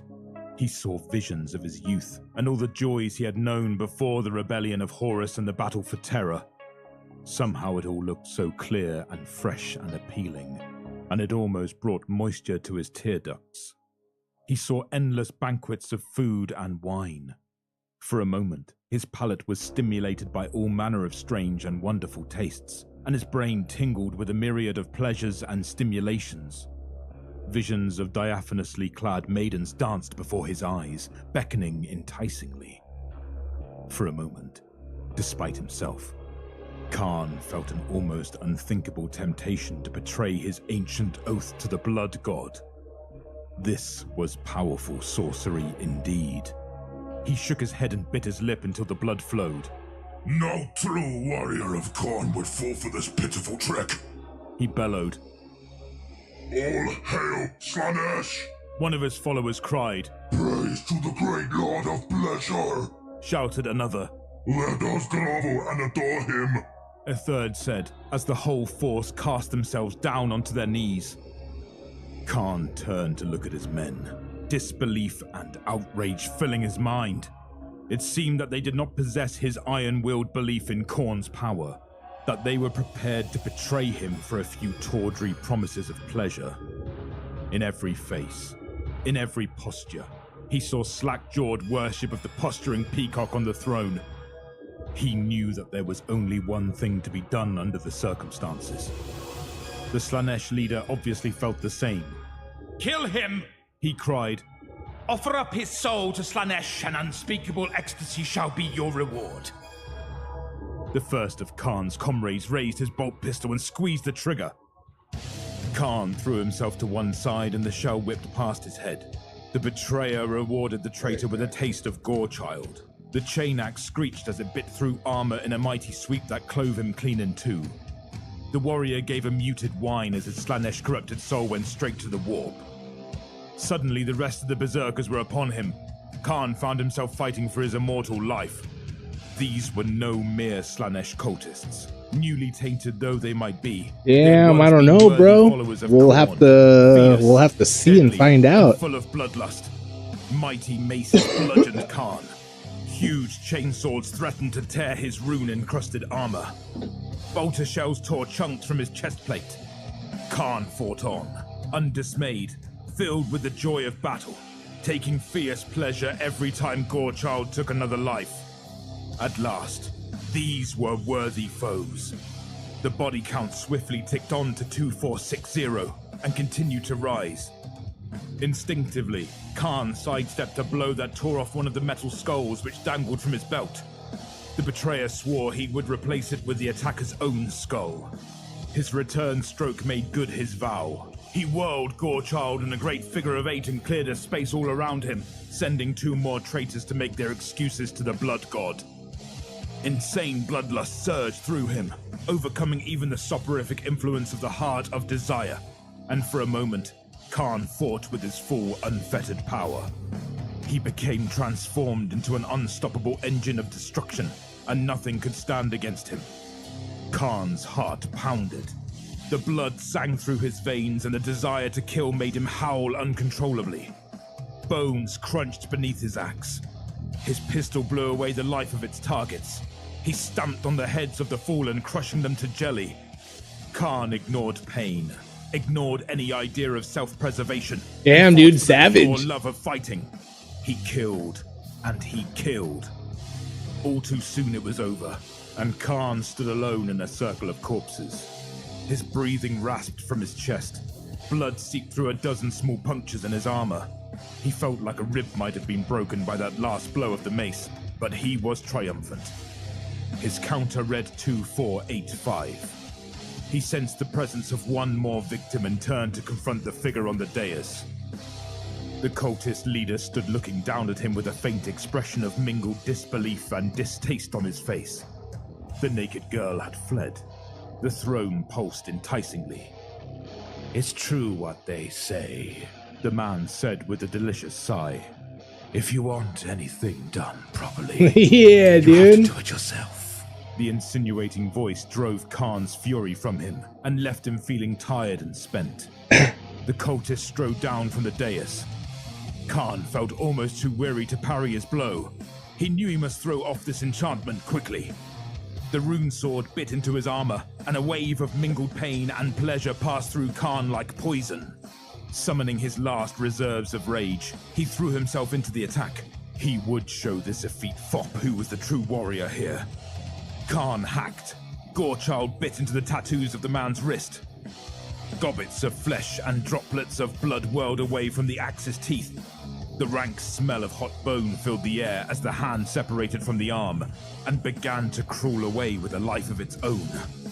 Khan stamped on it, and a rictus of pain appeared on its owner's face, as if the hand was still attached. Khan swung. The cultist's head separated from its shoulders. The body swung its blade, a puppet still controlled by the strings of its master's will. It bit into Khan, and the wave of sensation almost drove him to his knees. Nice trick, Roared Khan, feeling the hand squirm beneath his boot. but I've seen it before. He brought his chain axe down on the head and clove it in two. The body fell to the ground, a puppet with its strings cut. 2, 4, 8, 6, Khan thought, with some satisfaction.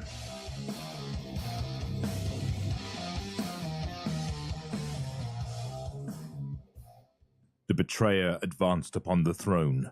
It pulsed enticingly before him.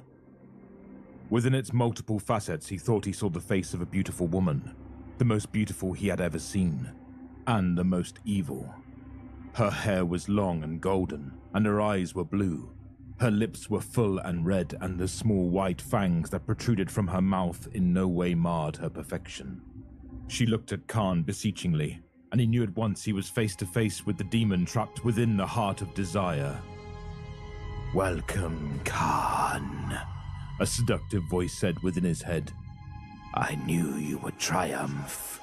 I knew you would be the conqueror. I knew you would be my new master." The voice was thrilling. By comparison, the cult leader's voice had been but a pale echo, but the voice was also deceptive. Proud as he was, mighty as he knew himself to be, Khan knew that no man could truly be the master of a demon, not even a fallen space marine like himself. He knew that his soul was once more in peril, that he should do something. But yet again he found himself enthralled by the persuasiveness of a Slanesh worshipper's voice. "Be seated. Become the new ruler of this world. Then go forth And I'll be right back. blast those meddlesome interlopers from the face of your planet." Khan fought to hold himself steady while the throne pulsed hypnotically before him, and the smell of heavy musk filled his nostrils. He knew that once he sat he would be trapped, just as the demon was trapped. He would become a slave to the thing imprisoned within the throne. His will would be drained, and he would become a decadent and effete shadow of the Khan he had once been. Yet his limbs began to move almost of their own accord, his feet slowly but surely carrying him towards the throne.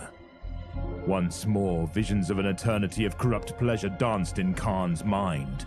Once more, he saw himself indulging in every excess. The demon promised him every ecstasy imaginable, and it was well within its power to grant such pleasures. He knew it would be a simple thing for him to triumph on its behalf. All he had to do was step outside and announce that he had destroyed the heart of desire. He was Khan. He would be believed, and after that it would be a simple matter to lure the Khorne worshippers to ecstatic servitude or joyful destruction. And would they not deserve it? Already he was known as the betrayer, when all he had done was be more loyal to his god than the spineless weaklings he had slaughtered. And with that the demon's voice fell silent and the vision stopped, as if the thing in the throne realized its mistake but too late. For Khan was loyal to Khorne, and there was only room for that one thing within his savage heart. He had betrayed and killed his comrades in the World Eaters because they had not remained true to Khorne's ideals and would have fled from the field of battle without either conquering or being destroyed. The reminder gave him strength. He turned and looked back at the room. The reek of blood and dismembered bodies filled his nostrils like perfume. He remembered the joy of the combat, the thrill of overcoming his former comrades. He looked out on a room filled with corpses and a floor carpeted with blood. He was the only living thing here, and he had made it so. He realized that, compared to this pleasure, this sense of conquest and victory, what the demon offered was only a pale shadow. Khan turned and brought Gorechild smashing down upon the foul throne. His axe howled thirstily as it drank deep of the ancient and corrupt soul imprisoned within. Once more he felt the thrill of victory, and knew no regrets for rejecting the demon's offer. 2, 4, 8, 7. Life just doesn't get any better than this, Khan thought.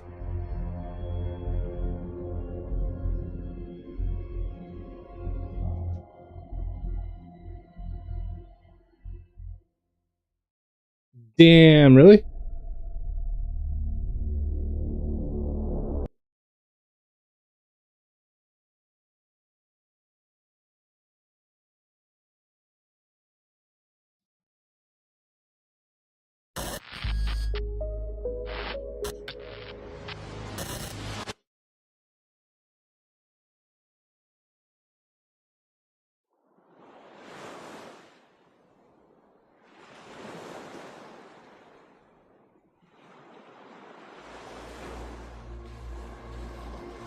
I am a newborn.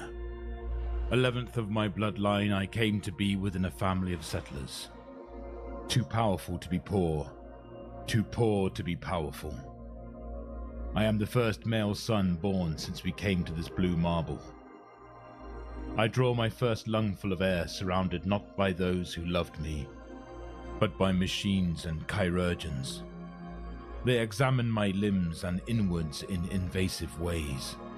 I cried and felt pain and fear and cold, and there is disapproval in their eyes. They found me wanting. I am mesmerized. It was my 5th birthday when I finally could touch the sea, endless and all-powerful. It covered most of the world my family now calls home. An azure blue of chaotic movement and repeating pattern that was engraved on my very being. My young mind couldn't comprehend its pattern, but yet I was attracted to it. I could hear my name echoing just beneath the waves in a tone I thought impossible to hear. That night, I dream of diving into that underverse as far as my breath could take. The currents guided me ever deeper to waters somehow destined to me and me alone. But the deeps were too dark, and the water too cold. I wished that I could endure it, but I had not. The morning after, I awakened from this dream with the news that I was to embark in a strange ship, destined to go beyond the horizon. I am a student. My father sent me out of our home world to study in the best school he could afford. For the first time in my life, I could see my homeworld as it was with my own eyes. A vast blue marble, with 9/10 of its surface covered by nothing but that impossible, vast ocean. Within this ship, harsh tutors and a personal physician was all that would keep me company and healthy. Beyond them, everything was alien to me. I am not enough. In the capital of our sector, there were no second chances. Students are expelled for every new test made. Most of them are flogged in public before they are marched out in disgrace of the Skolas's gates. I have no family or friends here. In this endless jungle of permacrete and plasteel, I am alone. The greys and neon lights of the hives offends me. This place has made a chaotic order spawned from propaganda, fear, and human flesh. An antonym of the sea that I so much miss. All I have are the endless trials and tests made to take my measure. Constant mental pressure threatens to turn me into the sludge that rains down to the underhives below. My bed is my only respite in these trying days. But even in the comforts of the night I found no peace, as the same dream plays again and again. I dream that I dive again into my ocean, but now I delve too deep into the sea. I cannot reach the surface. There was no air within my lungs, and I'm almost giving in to despair. I am blessed. I found the answers that I needed. In my dreams, I saw a lighthouse, impossibly vast and golden. Its purer light pierced the dark waters, illuminating the deeps of the ocean and filling it with teeming life. Now I could read the text written upon its tides and hear the music of its patterns. Kaleidoscopic fishes fetch me bottled messages left adrift with fragments of wisdom long thought lost, pretty good. with an eternal patience. They teach me all that I needed to know. There was no question the scholars teachers gave me I couldn't answer, and no trial that was hard to me now. But the booms of the sea goes even beyond. In the sea's floor, I found treasure chests and spoils of wars ready for the plunder. Within the safes and chests were not jewelry and gold, but libraries of fates and counterfeits that were now mine to learn. I became master of the present and student of the future. I am cursed. The eyes of envy fell upon me. They denounced me as an imposter and a cheater. The masters of this world had their children flogged because of me, as they couldn't keep up with my connection to the ocean and fell from grace from the scholar.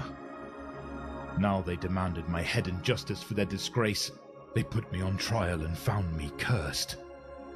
Those jealous zealots condemned my bloodline for not giving me up to the black ships, and now they had to suffer for their crimes. The lords of the scholar wanted me burned at the stake. I dreaded the flames with all of my heart, and could feel the fire already touching my skin, but that wasn't to be my fate. They would make me into a tool. My family's name would be erased, their faces unremembered, their deeds expunged, their glories unsung, and we were all simply forgotten. I am a servitor. Blinded by light and deaf by the noise, they made me a living part of a machine I knew nothing of.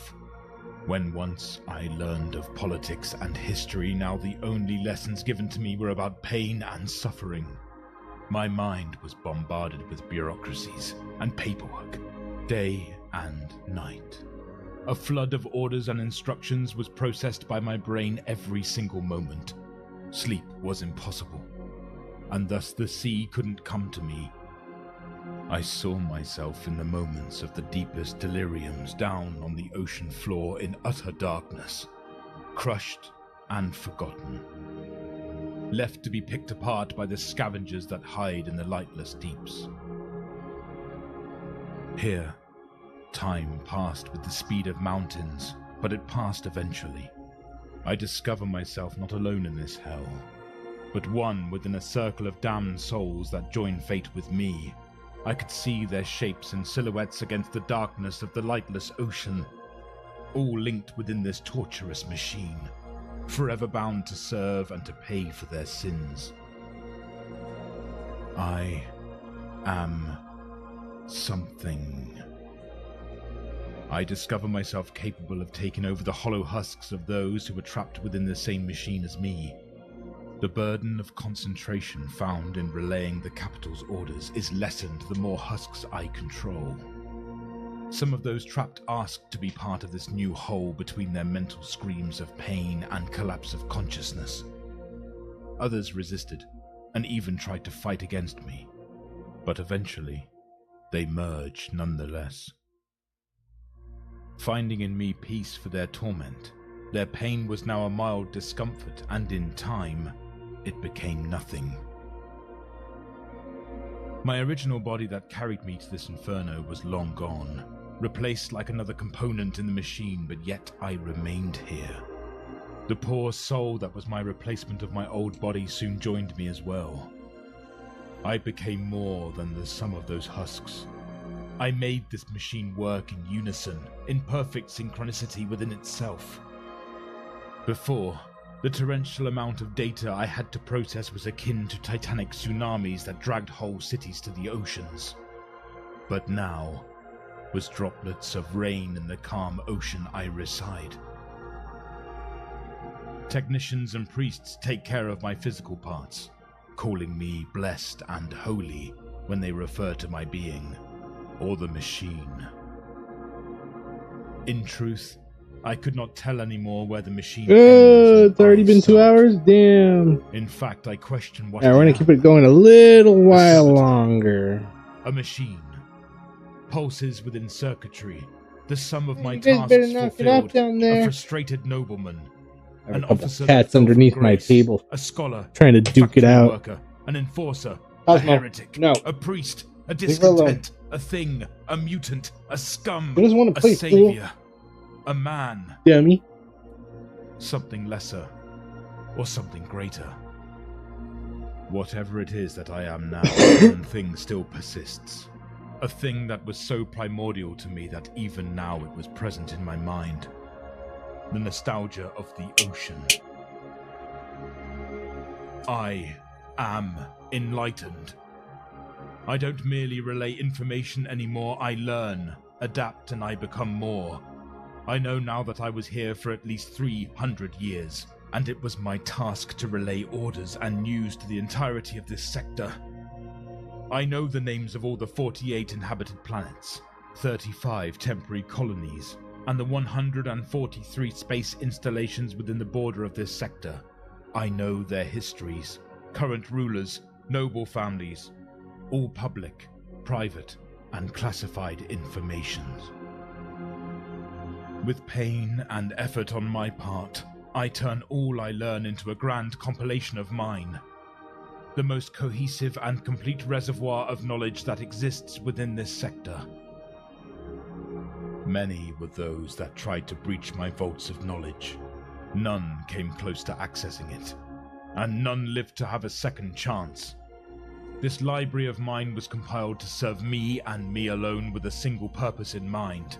To find again my homeworld, and to bring me back to the ocean I'm gonna clean out my water cup, and I'll be right back. I am exploring. Not myself physically, but with careful study, small changes in budgets, and the rearrangement of several minor personnel, I managed to create my own exploration fleet, mostly made of retrofitted civilian vessels. Pirate ships still fuming with plasma trails and exposed hulls, with only 3 proper military ships amongst my ranks. The state of the disrepair of the local battle fleet is deplorable, and the incompetence of those I had to relay the orders made wandering by this sector a dangerous proposition at best. My expedition departs port with a slim chance of achieving its objective, but I did my best with what I had and with those under my command. I sailed the stars veiled not by their distance, but by incompetence and neglect. Tens of thousands of worlds were surveyed by my crew. Many rich and still uninhabited, others covered in abundant archaeotech still to be plundered, while entire worlds starved to make the noblemen of the sector capital ever so fat and ever so rich. Using my fleet, I saved entire worlds from logistical apocalypses and put several others back on the map. In the 50th year of the expedition, it finally succumbed to the fire of aggressive Xenos and renegade pirates. Much of the knowledge was salvaged, but there are still no for when I do edge highlighting, judging by the remains of destroyed should I just mix a little Corax white with my Macragge blue in order to get a lighter highlight for the edges? Many sectors of bureaucratic nightmares were unmade. Entire logistical I'm only gonna do it a little lighter, that way it's, you know, just the edge highlight. Turned into hive worlds. I don't have like white except for Corax white. I'll probably do that. And uprisings were fostered and cultivated in several key worlds. Their news I whisper to agents of the Inquisition. I do want to do a little more lead belcher on my sacrificed in the cyclonic storms on my older guys. Apart as exterminatus was declared. Their exposed liquid core. Yeah, I don't have any other blue except for Macragge. To feast upon. Archaeotech was excavated, and their secrets I showed to the Red Priest of Mars, who heard my words as holy revelations. Yeah, no, that's it. Gas giants were seeded with gene-tailored floating plants. Their harvest would quench the hunger of untold trillions. Wars were waged and the tales of several generals exaggerated. Misinformations and altered records made dozens of those figureheads into imperial saints, consecrating nearly settled colonies into shrine worlds, bringing the wealth of the Imperial Church and the presence of the Adeptus Sororitas to this corner of the galaxy. Adeptus Astartes founded their fortress monasteries across my civilized worlds. Their oaths of eternal servitude and dedication to the defense of this sector inspiring ever greater deeds of zealotry and bravery from the common man. The god engines of the Schola Titanica now walk upon my worlds. Some come relocated from across the galaxy to guard this bastion of civilization.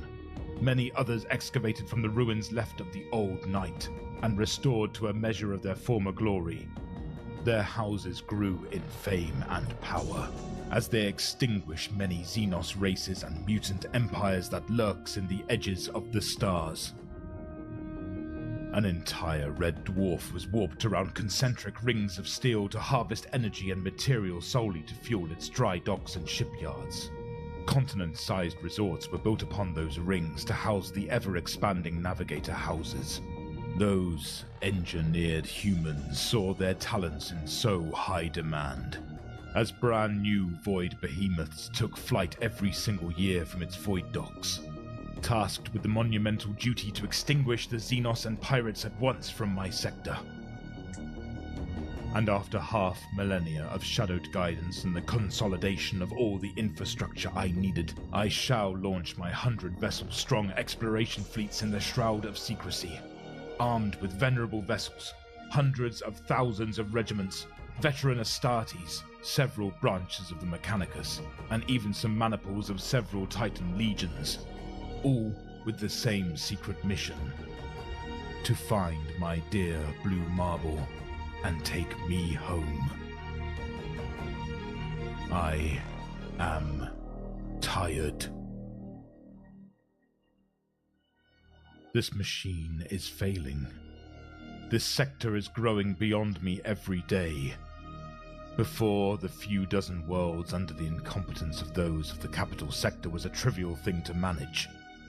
But now, 700 billion souls called for leadership. Exatons of materials clogged the main warp lanes. The logistical bailey that I could possibly manage is at the edge. This place is growing faster than I can adapt.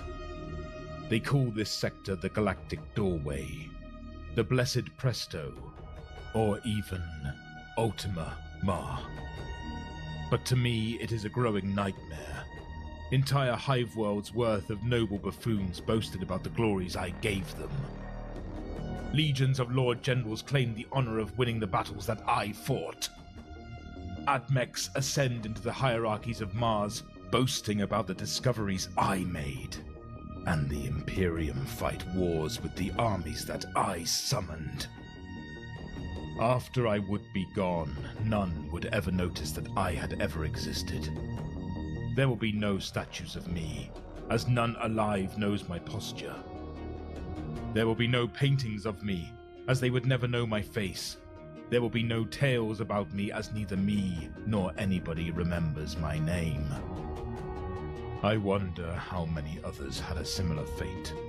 How many random souls were strapped into one of those machines like I am. How many of those rule from the shadows. Free from human ambition and pride. Free from the frailties of the man's mind. Free from the shackles of body and time. Is the Imperium ruled by those of flesh, or those such as I? I am home. Today, after almost a millennia of absence, I am finally home. My fleet finally arrived at their destination after searching for it across 250,000 stars and 3 times more worlds. After 190 years of battle, pain, and strife, I couldn't believe myself when I finally found what I was looking for. A system was located within subsector 997-61, at the imperial date of 735.M41, at the very edge of our sector, the last planet of our galaxy. I recognized the pattern of revolving seas as soon as the macro-picked feeds of my ships captured the image. It was my home world, abandoned but alive and healthy. I didn't resist, and assumed direct control of several explorers during their journey to the surface. The white clouds above danced like children at the flavor of the seven winds. I stepped barefoot onto the beach. I closed my eyes, savoring the hot grains of sand that slowly covered my feet as I pressed it against the soft grounds below. The wind passed by me, with the touch of silk and the lips of the most caring of lovers. The smell of the sea was sweet with the blossom of an immense variety of underwater vegetation, its chemical composition so well tuned to my nose that no essence crafter could make a more fine perfume. I opened my eyes, tears quietly making their way to the sand. The visage was the sum of all the poetic descriptions of home and peace that I knew made manifest. Standing here, true happiness, once thought expunged from my being, resurged at the sight of such complete embrace. I ran to the sea. All the caution that came of centuries of shadowy guidance was banished to the deepest recesses of my mind. I bathed in that most holy of oceans. I drank mouthfuls of that salt water, danced and jumped at its waves, and let myself loose in the arms of that sea that gave me so much and asked for nothing in return. In the embrace of my dearest blue friend, I could finally understand the wave patterns of my homeworld, the orderly chaos, the hidden message engraved within the waters. When I was whole again, the images and patterns triggered a memory buried beneath 100 million lifetimes. An intrinsic part of myself long thought lost resurfaced like an ancient leviathan from the deepest oceanic trench. My home. And I shared the same name. Both baptized by my father, cherished by my family, cast into the oceanic void to be forgotten by the same incompetent hands. Both incapable of existing without each other, calling and yearning for each other's company. And now we are reunited again. We are so intrinsically linked that I couldn't forget it. And now I know it didn't forget me also. I am this planet, and this planet is me. I am Tyron.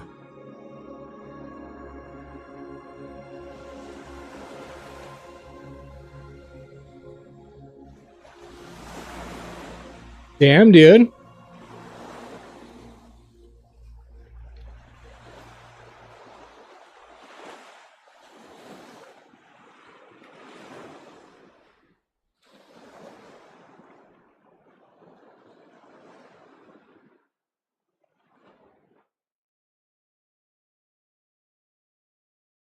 Love your plugins, but wish you had more scent control.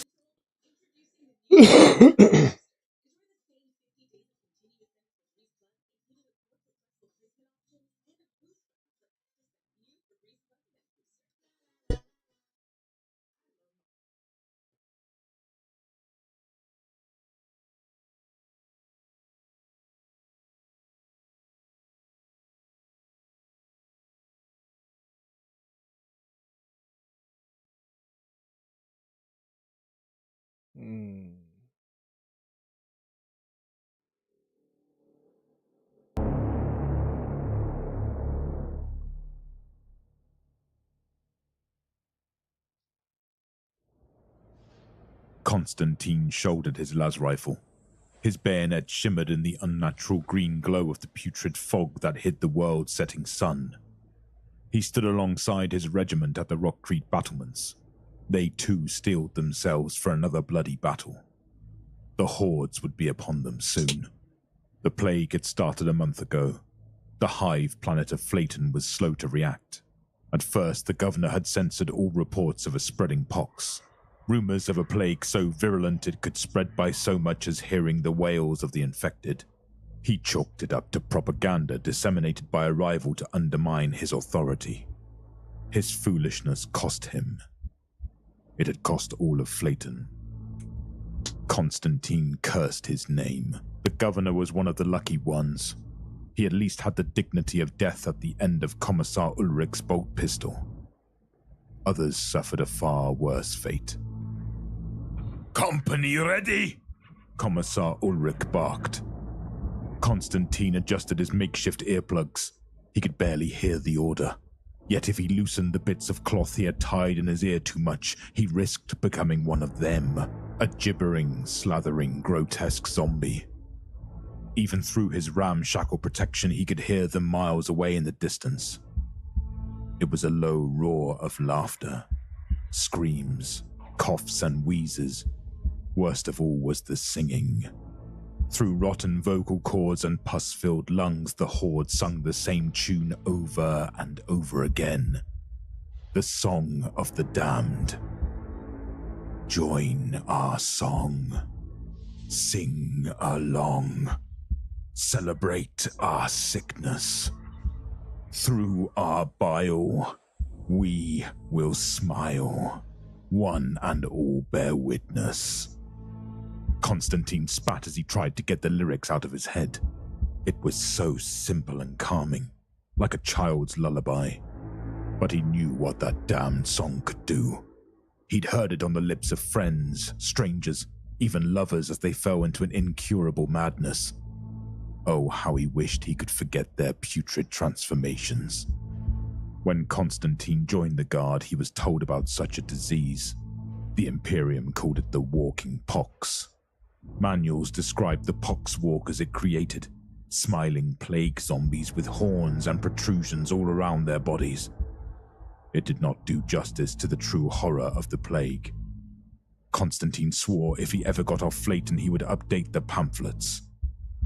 He distracted himself from the plague song by reviewing the course of the infection in his mind. It started with pustules, green and itchy. Sometimes these burst and spread the sickness, then confusion set in. The infected acted delirious, not knowing where they were or how they got there. Soon after came sepsis. The victim's body went into shock as the virus overwhelmed them. Then, calcification. Their very bones sprouted from their skins in monstrous horns. Hands mutated into savage claws incapable of complex manipulation. About all they could do now was hold a blunt object and swing. Muscular degeneration was next. The infected's facial muscles permanently contracted into a sickening smile as their lips rotted away.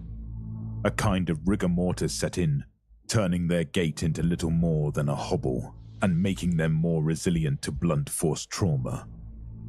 Finally, the near-dead victim rose. The only words coming from their desiccated throats were the plague song. They used it to find other infected, drawn to the tune as they formed massive hordes. Constantine shuddered. He remembered when his own mother had turned. She attacked him savagely, all while chanting that damn song. He would never forget the terrified look in her eyes. He swore he saw her somewhere in there, begging for deliverance. But she smiled at him like a raving animal, hungry for his flesh. He'd never forgive himself for putting a lasbolt through her It's skull. one of the horrors of the 40K universe, bro. Insane. The same could not be said for several of his comrades. The horde was in visual distance now, kicking up dust as they ambled across the ash wastes. A few guardsmen panicked, ripping their earplugs out and hurling themselves from the battlements in maddened exultation. Ulrich and the company cut them down. "Company, hold!" Ulrich ordered. The horde was getting closer, only around 1,000 yards from the perimeter defenses. The basalt citadel stood at the edge of the hive city, rising several hundred feet into the air. It stood over the ash wastes like a stalwart guardian.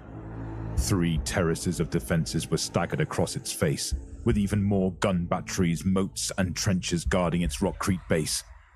Constantine stood guard on the lowest terrace, a mere 50 feet above the plain. Commissar Ulrich was with him.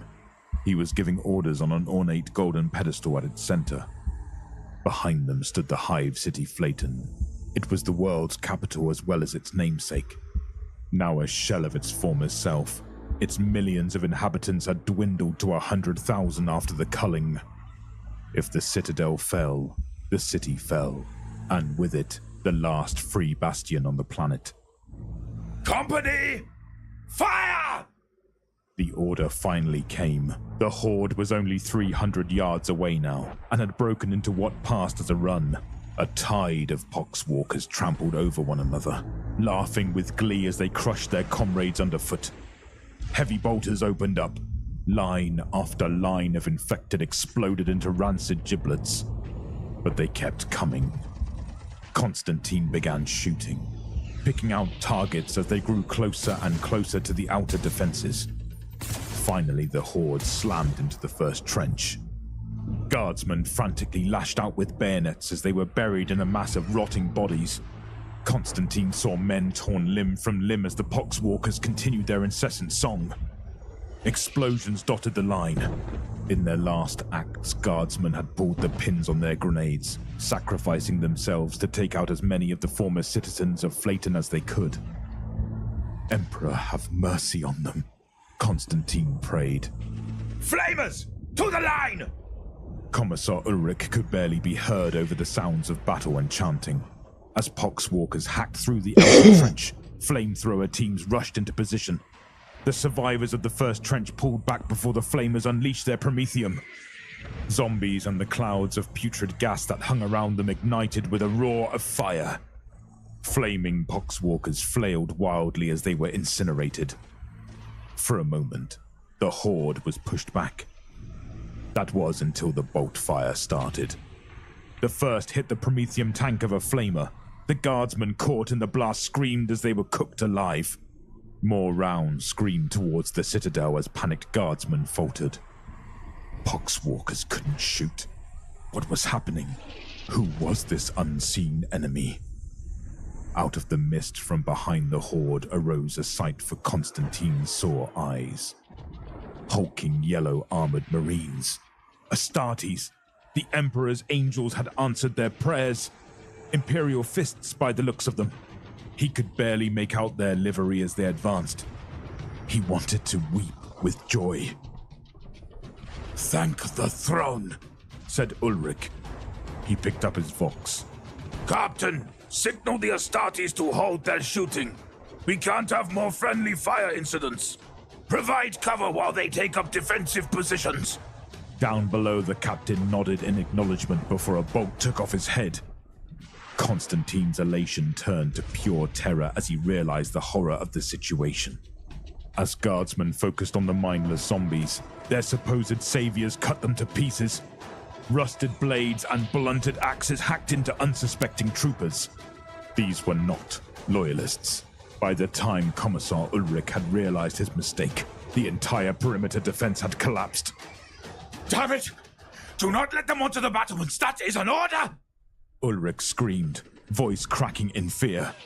Constantine got a good look at the traitor marines as they scaled the wall atop their gibbering cannon fodder. They were not the regal and noble warriors he had heard about in legends. They were disgusting mutants caked in disease and flies. Tentacles and horns erupted from their armor. Some had all too many eyes, while others were cyclopean.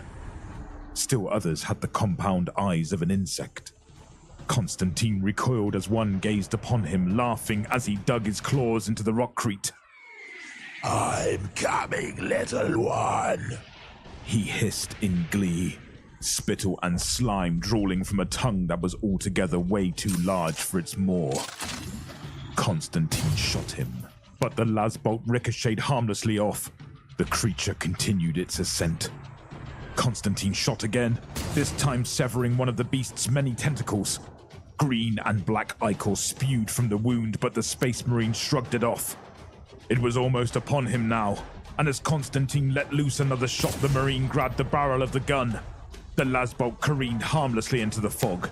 Constantine watched as his painstakingly maintained lasgun rusted away before his eyes. He shrieked and let go. falling back onto the battlement.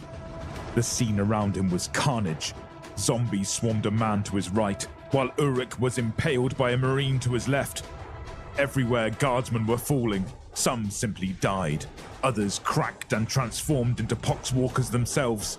Their eyes bulged in fear as a horrific smile was painted across their faces. Your tenacity is impressive, little one. A voice gurgled. Constantine looked at the plague marine before him. The giant held the remnants of his lasgun before blowing it away into red-brown dust.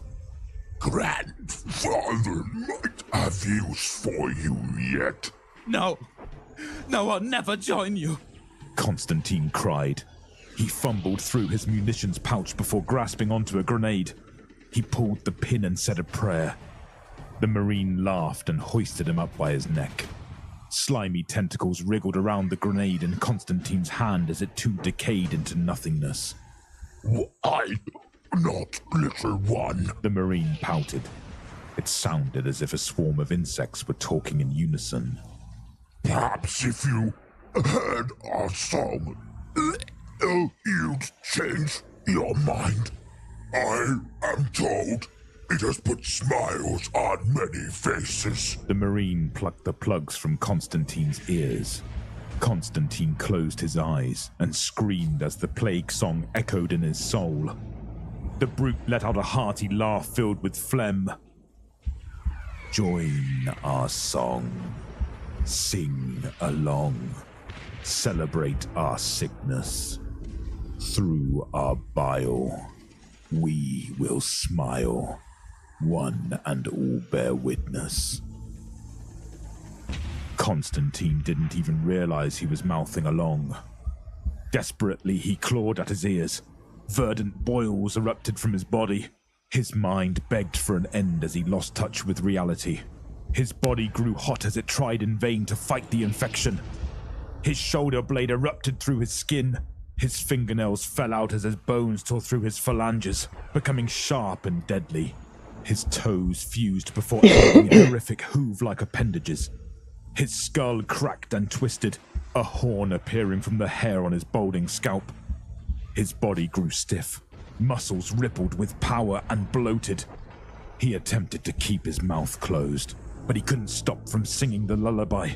Full-throated, he shouted it. His facial muscles atrophied and paralyzed as he finished his transformation into an accursed poxwalker. All that was left was a large, toothy smile. The plague marine set the new zombie down. The creature that was Constantine opened its eyes. Surprisingly, horrifyingly, he could see everything clearly. He could feel everything. But he had no control over his body, except for his eyes. The body continued chanting. His eyes darted everywhere, looking for any kind of salvation. Finally, they landed on the plague marine that had turned him into this wretched thing. He was still laughing a horrible mocking laugh. You take to Nurgle's gifts well, little one. Now, come, revel in our destruction of your home. The body obeyed, shambling towards the inside of the citadel and the doomed city beyond. Inside its smiling skull, Constantine screamed.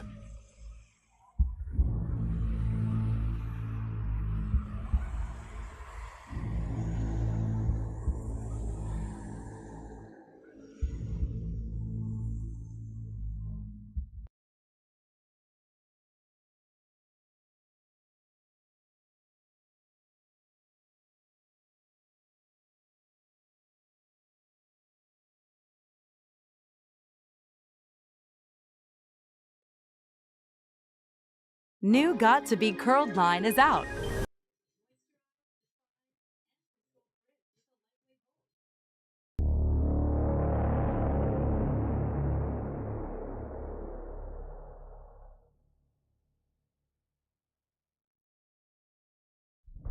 Locanthus 7 was in chaos.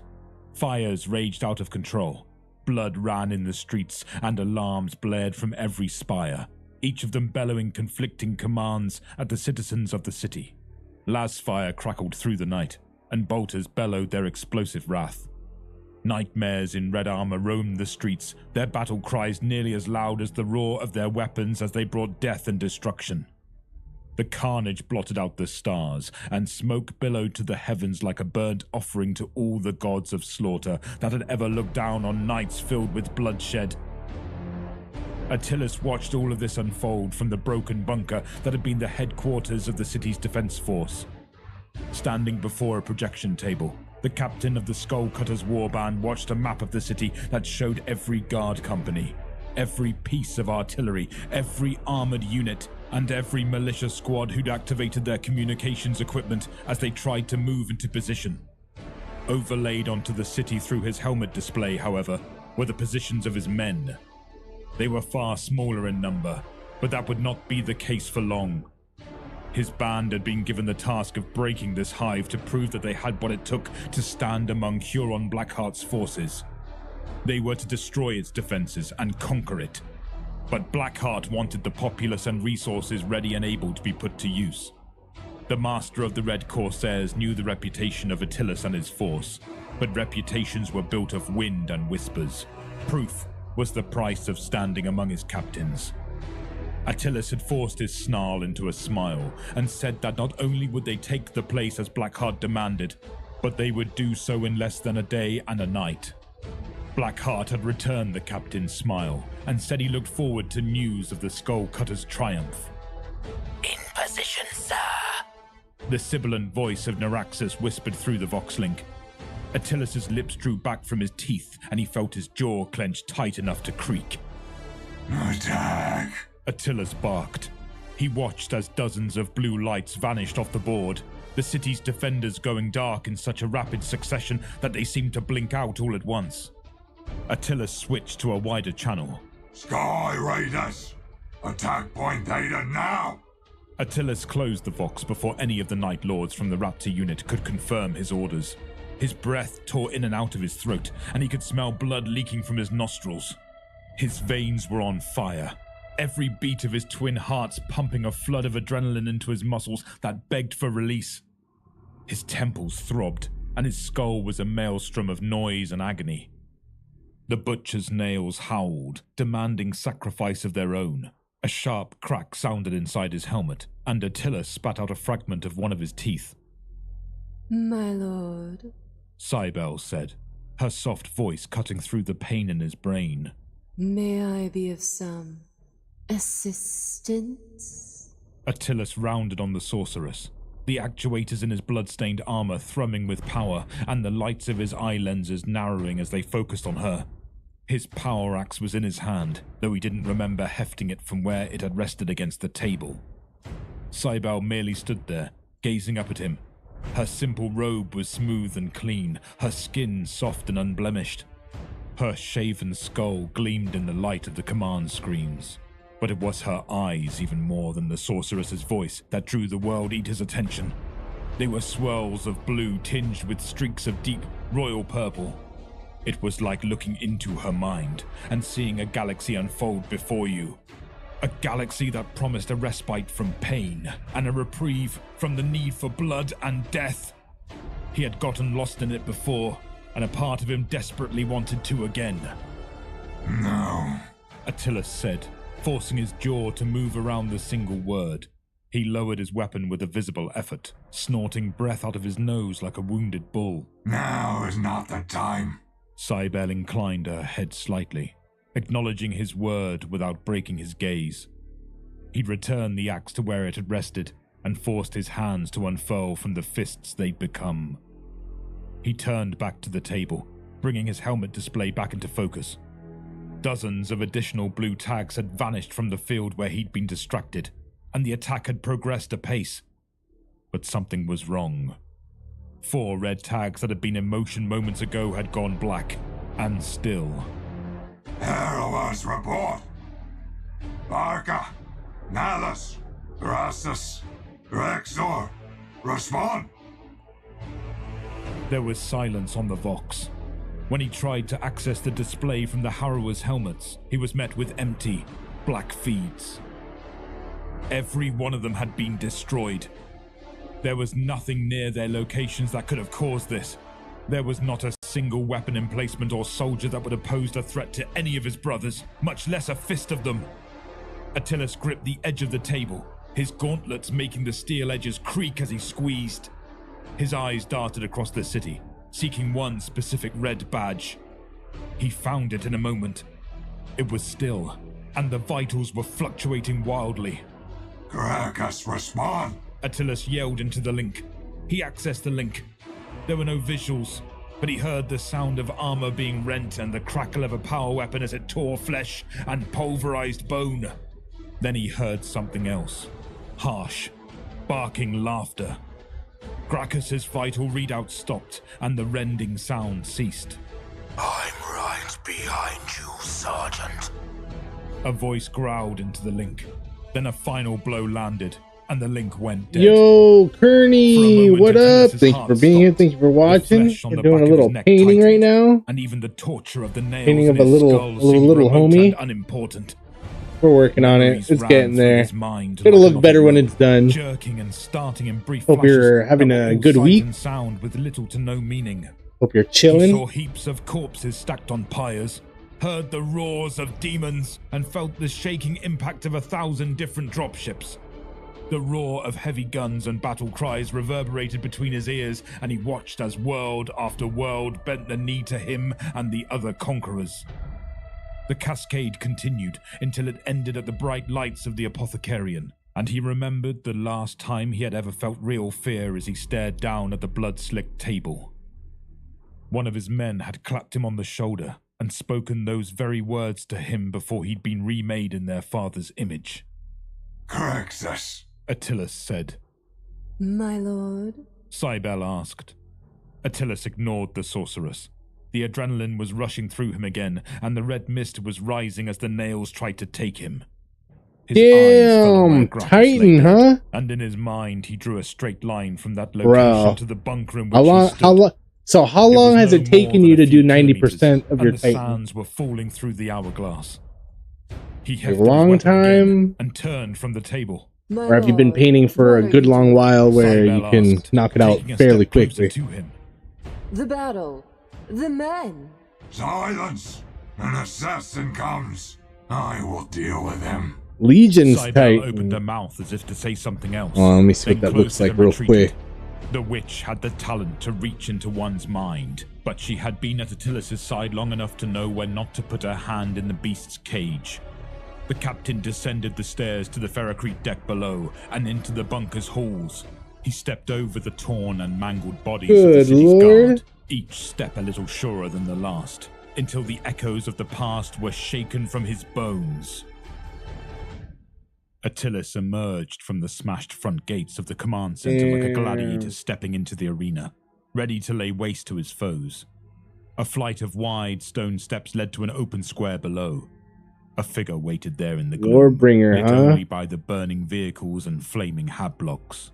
That figure wore a suit of Mark V power armor that had been scoured by battle until barely any enamel remained. Warbringer The Nemesis chestplate and Titan. knee guards bore no heraldry Hell other than yeah. spatters of Damn, blood, dude, that's so and sick. the Marine displayed no marks of faith but the signs of violence.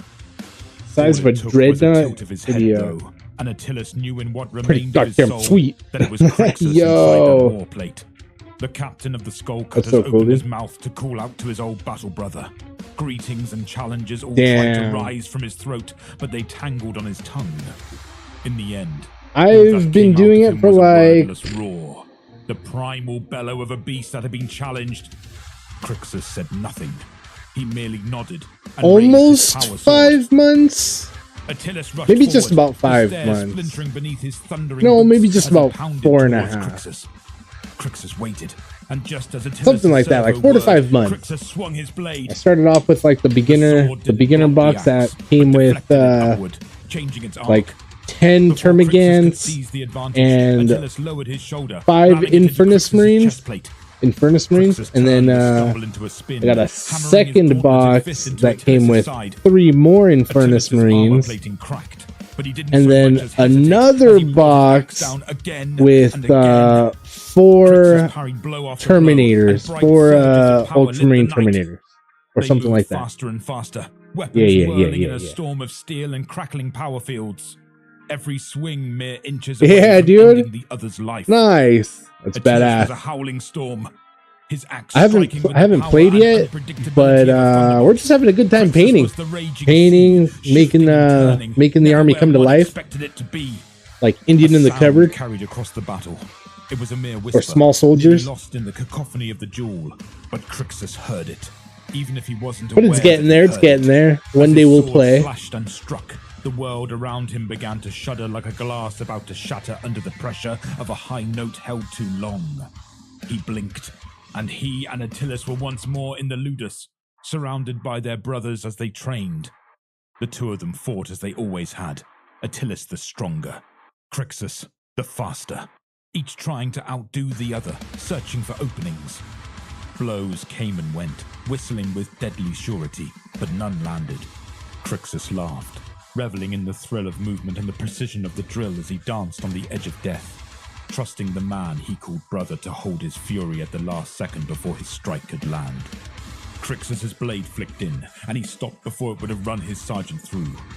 Rather than ceasing, Tyranids Rancher Space Marine? What's a Tyranids Rancher Space Marine? But the blade dug a deep furrow through his You pauldron. farming Before Crixus Tyranids? could regain his momentum, Attilas pulled I'll have to look it up. Hold every on. blow of his weapon closer and closer to ending Crixus's life. Crixus heard roaring in his ears, but it was little more than distorted That sounds noise, interesting. a conversation in a half-remembered dream. Attilas raised his axe over his head, and as Crixus moved to parry automatically, Attilas stepped in close and drove his helmet into Crixus's. The blow hit hard enough to knock him back a step, rocking his head back. Attilas brought his axe down with both hands. Crixus got his sword up in time to blunt the blow, but not to stop it. His sword flew from his hand, and the axe sheared through steel and ceramite alike. The remnants of a helmet bounced across the broken ground, sparking and dying before coming to rest against a splintered retaining wall. The unmarked Marine was driven to one knee by the sheer force of the strike that had nearly decapitated him. The face that stared up at Attilas was seamed with violence and death. Scars crisscrossed the cheeks and forehead, each a testament to an enemy who had nearly laid him low. His Space nose was a Marines broken I mountain painted range, like surrounded by cattle lumps of ranchers that malformed sell flesh. homebrew. Nice, Stubble dude. sprouted around the That's pretty skulls, cool, bro. adding a coarseness to the face's already rough contours. Blood ran from a wound. Vietnamese, what's up, my dude? How are you, bro? Thanks for stopping through. As well, and blood We're getting our coated his paint teeth on. Even as his enhanced biology It's sealed getting his there, hurts. dude. It was the eyes that made it. Little by little, In the midst of that it's slowly battlefield getting of there. Crixus's eyes were the bright. We're working fierce on a whole blue bunch of them, noonday actually. We got sky of like, terror. They stared into we got Attilas's 8 of soul, them out right and in now. that Wait, gaze, the 9 of world them out saw right now. No madness, no fear.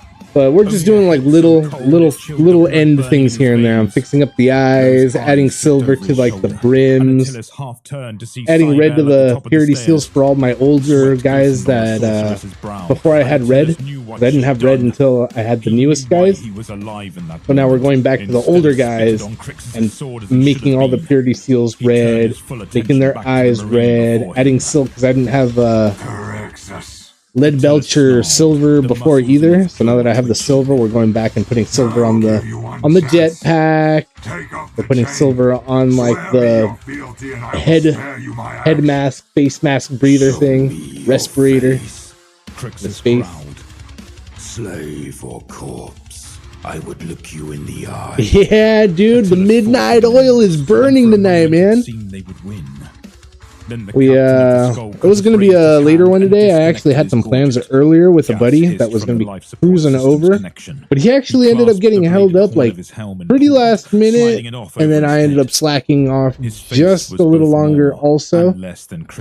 So we ended up starting a late one today. I think I started at like 10 p.m. The traitor only had one left. Yeah, it was like 10 o'clock. By a finely crafted I said we were only going to be on for like 2 hours, and you know how that always goes. Across the bridge of his nose was But still we're going to probably wrap it up here in a little bit. We're just working on it a little bit. His jaw was getting a little thick, further. bulging with heavy muscle. Thanks, dude. Appreciate it, man. Torn off to reveal the teeth beneath. Teeth that were mostly steel implants with only Doing a few of his all originals right. remaining. His hair was still dark, Just a little more, down the and center probably of his head. call it a night. Attilas smiled at Crixus. Just and in that smile, Crixus saw giving the us man he had less once work followed for into next heresy. time. Crixus got to one knee and held up his right hand, his sword hand. Where No, the dude, it's scars of lit. the It's chain just still lingered on his armor. my eyes are already starting to, Attilas said, you know, holding up squint his a little helmet with one hard. hand. Even my extra eyes here aren't helping as much as they Crixus were a held little his while old ago. sergeant's gaze as he removed the Good gauntlet stuff, from but his right hand. Dropping yeah, the dude, armored here glove to in the a little ground, he bit. gripped the helmet's But we're other chilling. horn. We're all right for a Blood little wept bit. from his palm, leaking down the sharpened steel like a single bright tear. Attilas nodded. For the blood god, he said, his growling voice nearly a purr. Crixus drew a deep breath. Instead of an oath of fealty, though, he flexed his throat and spat. The dark glob of phlegm caught Attilas full in the face, sizzling as soon as the potent acid made contact with his flesh. The metal of his bionic blackened, and the coatings over the lens hissed and bubbled. His skin blistered, and when he tried to blink the acid away, it merely ate deeper into his remaining eye. Even Attilas' gene-forged anatomy couldn't heal itself fast enough to stop the damage. Attilas roared, in outrage as much as in pain, and brought his axe down. Crixus was already moving. He had taken his old sergeant's measure, and he knew where the blow would fall before the swing had even begun. As the axe buried itself in the stone, Crixus pulled hard on the helmet, catching Attilas off guard as what was left of his sight went dark. As Attilas tried to catch his balance to right himself, Crixus hammered his left fist into the World Eater's broken face. The implant in the side of Attilas' head dented under the force of the blow, and his skin split open. Attilas made to stand, and Crixus grabbed the back of his head with both hands, yanking down as he rose, driving his forehead into his former battle brother's face. The flesh and bone, weakened by the acid from Crixus' Betcher's gland and the fractures of his power-armored fist, cracked with a wet, crunching sound. That would have been enough to kill most Marines, but Attilas was a World Eater. Blinded and dying, he bit, he snarled and he thrashed. He let fly his own spittle, the sizzling glob shooting past Crixus' shoulder and splattering the stones in a hissing spray.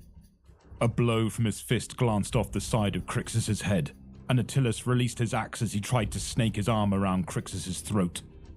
Crixus squeezed Attilas' head harder, digging his fingers into the back of his skull. The skin split, and Crixus felt the skull shift in his grip. Attilas snapped at him, trying to sink his teeth into Crixus' face. Crixus found what he sought, and squeezed. There was a snap, and a high-pitched noise he'd barely been aware of went silent. He pulled, and the butcher's nails came free with a sickening, tearing sound. Attilas seized, every nerve rebelling and screaming as his body lost all control. Crixus watched his old sergeant as his muscles flexed and clawed, trying with every fiber to cling to life. But soon enough those muscles went slack, and a last breath escaped his smashed and bloody lips. we never needed these, Crixus growled, flinging the mess of twisted wires and torn brain matter away from him.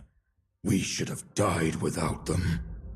Crixus stood, lifting Attilas' dropped axe and brought it down on the corpse. One well-placed blow split the outer layers of his armor, a second cracked the carapace entirely, the third drove the blade in deep, destroying the World Eater's gene seed and rendering it useless. One more bloodline cut short, just as the others had been. Crixus let go of the axe, leaving it buried in the corpse, and raised his head toward the top of the stairs. The sorceress still stood there, her robe blowing in the wind. Her face was composed, but there was an acrid scent on the wind that Crixus knew well. Fear. He stood, leaving another of his brothers dead in his wake as he mounted the steps. My lord, please. Cybele said, raising her voice above the din of the embattled city. If you wish to take the warbands, I can help you. I don't want the band. Crixus snarled. Vengeance, then. Yeah, buddy. I'm trying to get in there. Some of these things are so small, dude. It's like, bro, this whole guy is smaller than my hand. To you like lambs to the slaughter. My brothers are dead. Yeah. Crixus said, you know how it goes. Closer. They were the only Astartes I came for. I can. Was this darker a second ago? Crixus had his mouth open to reply when he met her eyes. Now that he was closer to her, he saw the flashes of blue and purple that filled them. As he watched, they began to swirl, slowly at first, but then faster. They blurred together in a way that made Crixus's head swim, and for a moment he felt like he was falling. He blinked, and his head cleared. He heard a quiet that seemed to stretch on forever. His heartbeat slowed, and his breathing grew deep and regular. He was staring up at the stars. Stars that had been shrouded by the fog of war for as long as he could remember. They seemed so bright, and for a moment he felt like he could reach out his hand and cup them in his palm. Sardane, what are you staring at? His mother asked. Her normally rough voice was soft, soothing, and it made him smile as he pointed up at the sky. His hand was bandaged across the knuckles, with dried blood staining the cloth. That's where I'm going, Mama, he said, pulling his shoulders back and puffing out his chest. He was sore and bruised, but he couldn't help himself. Once the trials are done and they pick me, they're going to turn me into one of their warriors. I'm going to go to the stars, and I'm going to take back those worlds just like the Emperor took back ours. He turned and looked at his mother's face. She was tall and raw-boned, with sharp cheekbones and thick red hair streaked with white in places. Tattoos covered her arms down to her wrists, and she still wore the heavy, crossed weapon belt she'd borne her whole life. Even though the war for this world was over, and peace had been promised to those who'd survived, she kept her blade and banger close.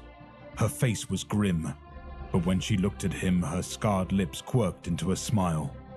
And what makes you think they're going to choose you, she asked, putting her hand over his. Because I want it, he said, his forehead furrowing. I want it more than anybody else. Some of the boys might be bigger or faster or stronger, but they aren't going to take this away from me.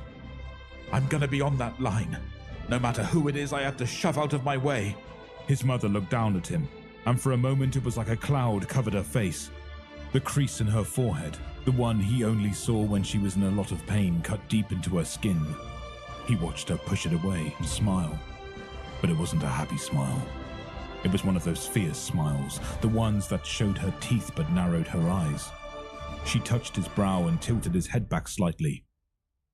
You will, and I know you will, because you're my son. But you listen to me, boy, and you listen well. His mother said, bending down until she was nearly eye level with him. No matter what this Emperor tells you, and no matter what his dogs say, do not forget what I taught you. He returned her fierce smile with one of his own. There was still blood on his teeth from the trials in the pit that day to determine who would advance to the next round of choosing. He flexed his neck and pushed forward, lightly butting his forehead against hers. Fight with your head. Damn, dude, you have no idea. Like, it actually starts to hurt after a hot couple hours, but like, it's so fun that you kind of just push through it, you know what I mean? He felt a pressure that shouldn't have been there. I'm sure I'm just like not used to it, and the more I do it, the better I'll get, and the less it'll hurt after a long bit. But yeah, dude, it's fun. Thanks, man. Then spike again. Something inside his Thanks, dude. Yeah, dude. It's wild. I didn't think it was gonna look this nice. Quiet them again. But he closed his eyes. As we're getting there, dude, it's just getting nicer and nicer. Thanks, bro. I appreciate it, man. Cheers, yo. The nails revved louder, and Crixus wrapped his Cheers, hand you around guys. the sorceress's throat. You dare! He snarled. The sorceress raised a hand, making a gesture with her fingers. Crixus Actually, take a quick little spell and squeezed. rippity on rip to get it from his fist. continue the party. And she tried to draw enough air to breathe. The Turn world my face of cam bygone off. memory around them grew soft, Just for a the second. edges losing their firmness. Then everything began to melt like candle wax. Crixus put her face nearly against his own. He smiled, and it was the old, fierce smile he'd learned from his mother so long ago. If you would see, then see. The world shifted and changed. They saw arenas of blood where children killed one another for the privilege of dying on a surgeon's table, trying to become gods. The brutality and beatings they called training, breaking bones and splintering teeth in the name of firing the clay of the young Marines filled the air with screams of agony and victory. Faceless giants of another age fought against the warhounds, black blood and curses of betrayal flying. He showed her worlds brought into compliance by conquerors who made the subjugation into a game. These memories whipped by one another, reeking of pain and fury. Rivers of blood flowed alongside the ever-growing mounds of the dead. Crixus felt the sorceress squirm in his grip and inside his mind. She tried to free herself, but in her fear she had delved too deep. She had touched the place where the nails dwelt and reached inside its cage. Like the teeth of a chain blade, the nails pulled her in, even as they tore her to pieces. All of it! Crixus growled, blood and spittle running over his lip as he tightened his grip. He made her see the broken, enraged beast that was Angron. The rent bodies of his brothers who had resisted the Primarch's decree, and the shattered minds of those who had submitted to their father's cruel demand. All the battles that had come before, all the blood that had been spilled, that was but a drop in the ocean of gore that came after the Red Angel walked among them. He showed her men who had made themselves into weapons, and made her watch them lose their minds to wanton butchery. They became beasts, and then they became something even less.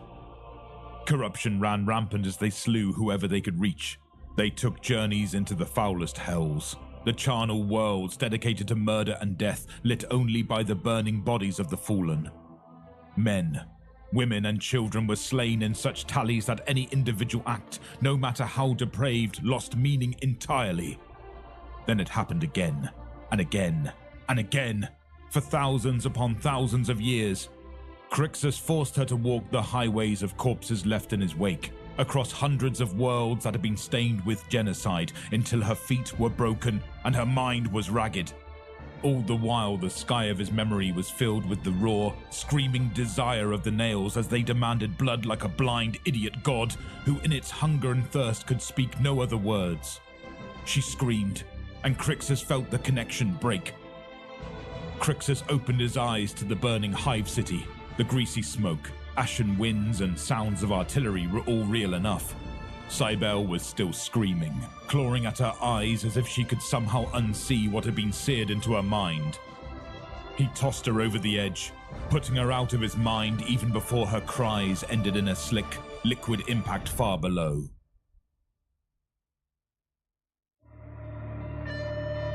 He descended the stairs in 3 rapid bounds. He replaced his gauntlet, the cut on his palm already little more than an angry scar. He removed the remains of his helmet from the connection joint of his gorget, and picked up Attilas's helmet from where it had fallen. He slid it over his head, the mag locks whirring as it sealed in place. His eyes searched the battlefield, his muscles twitching from the adrenaline as he sought a new target. There were many to choose from. Not as many as there had been, but enough. Crixus smiled again, and a growl reverberated from deep in his chest. He had meant to leave once his task was done, to steal a ship and chart a course for his next target, but Cybele's touch had blown away the fog he had wandered in for so many centuries, at least for now. She had reminded him of who he had once been, when mankind had pulled itself from the bloody dirt and dared any who thought themselves strong enough to step into the pit to test their mettle. Through his vox, Crixus listened to an intercepted transmission from a nearby guard position. Their commander was panicked, their hard point nearly overrun as they called for reinforcements between blasts of ranked lasfire. The old warhound took up his sword and ran toward the cool. He reminded himself to leave at least one of the warband alive. Someone would need to tell his brothers that he was coming for them. Damn, dude. Good story, bro.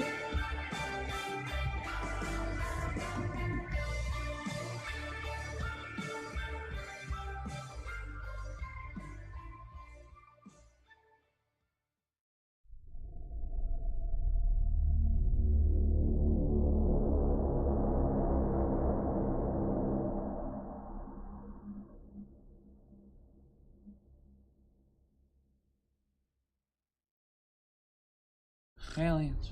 UFO detected.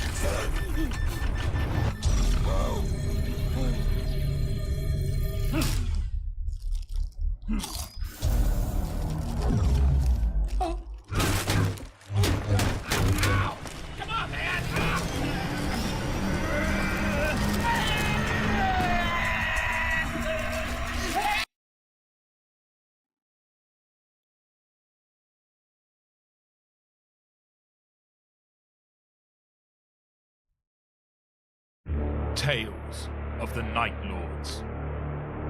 Bring the Night by Rob Sanders.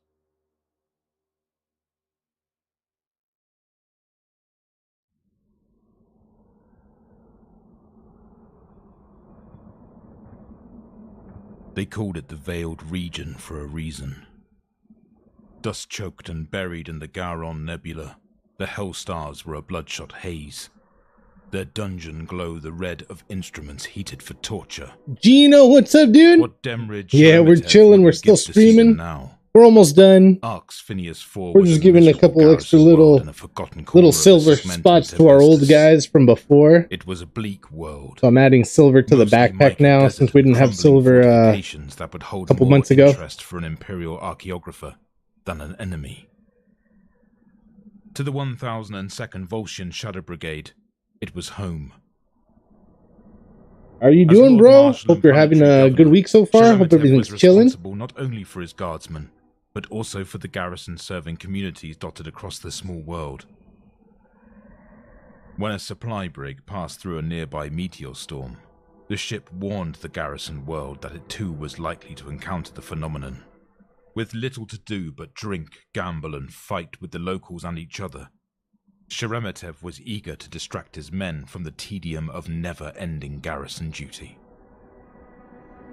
Seeking the sanction of his regimental commissar, the venerable Arturus Gannibal, the Lord Marshal proposed a skeleton watch and authorized a session of rest and recreation for the duration of the storm. In doing so, Demrid Sheremetev granted his long-suffering Volscians and the people of this ugly little world something that they could never have dreamed of finding in the murky skies. A night of beauty. As Arx Phineas 4's brief day turned to night, the Lord Marshal ordered an extra ration of grog for his off-duty guardsmen. Music from settlement drinking holes was carried across the mica deserts on the wilderness breeze. Volscians came out onto the sands, crowding around guard bastions and derelict fortifications. They sang the raucous songs of their hive world home with drink in their bellies and local girls in their arms. On the roof of the central command spire, among the Vox masts and gun emplacements, the Lord Marshal and Arturus Gannibal shared a bottle of Amasek Sheremetev had been saving and watched the show. Eyes turned towards the heavens. The meteorite shower lit up the sky with its dazzling re-entries. The nebulous murk became a dance of light, flashing, streaming. Meteorites slashed down through the atmosphere, trailing blinding arcs of light. It was an incredible sight. The firmament glowed. It was the last beautiful thing any of them ever saw.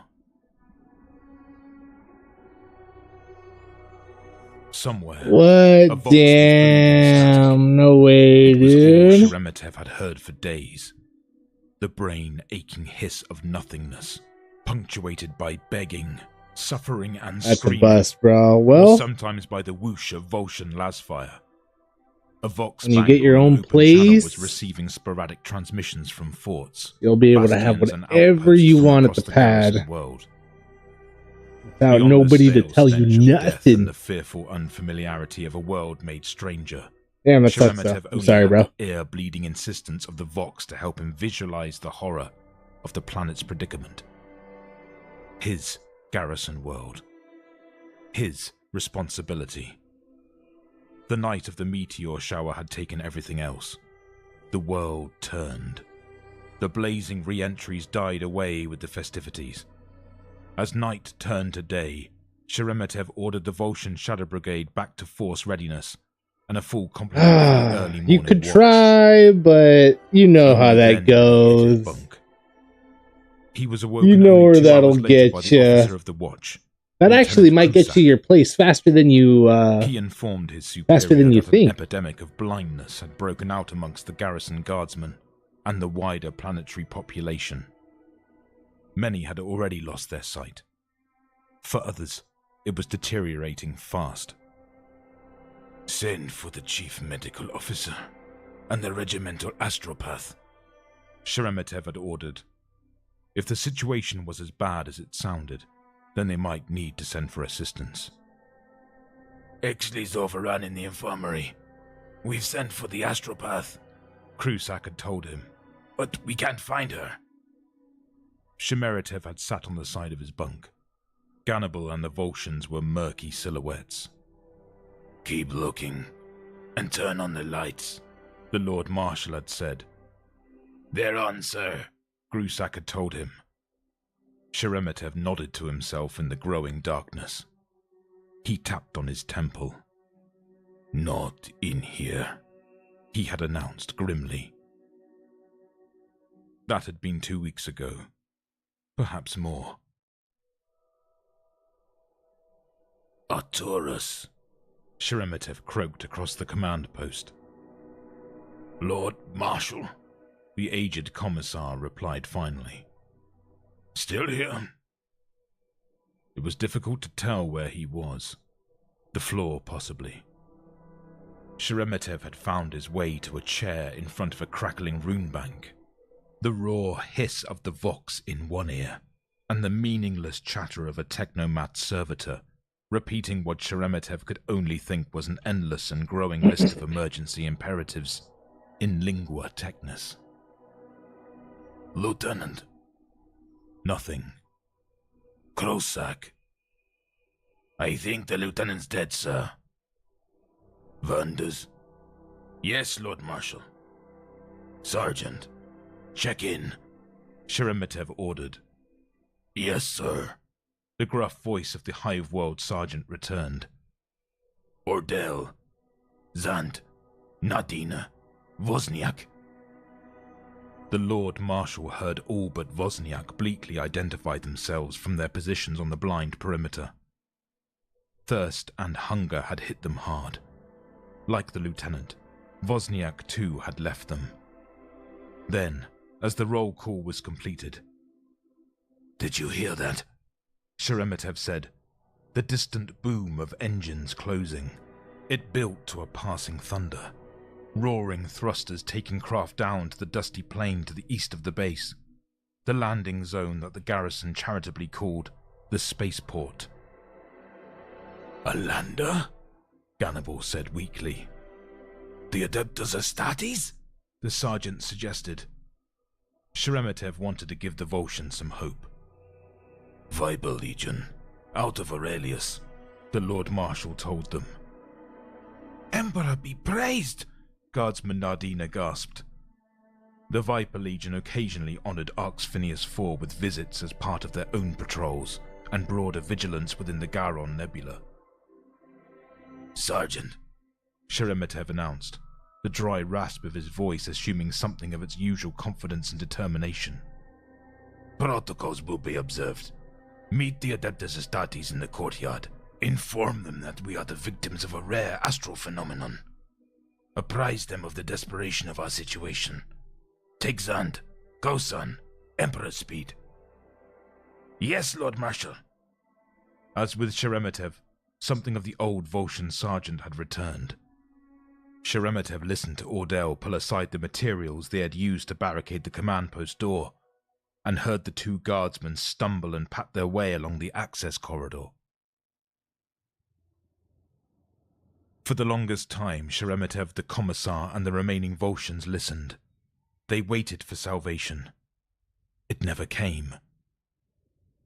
The light flutter of hope in the Lord Marshal's stomach turned to lead as he heard the sickening crash of a bolt gun out on the landing zone.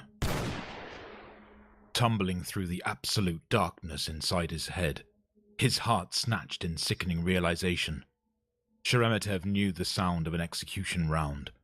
It was closely followed by another. "God Emperor, no!" was all the Lord Marshal could manage. "Secure the perimeter!"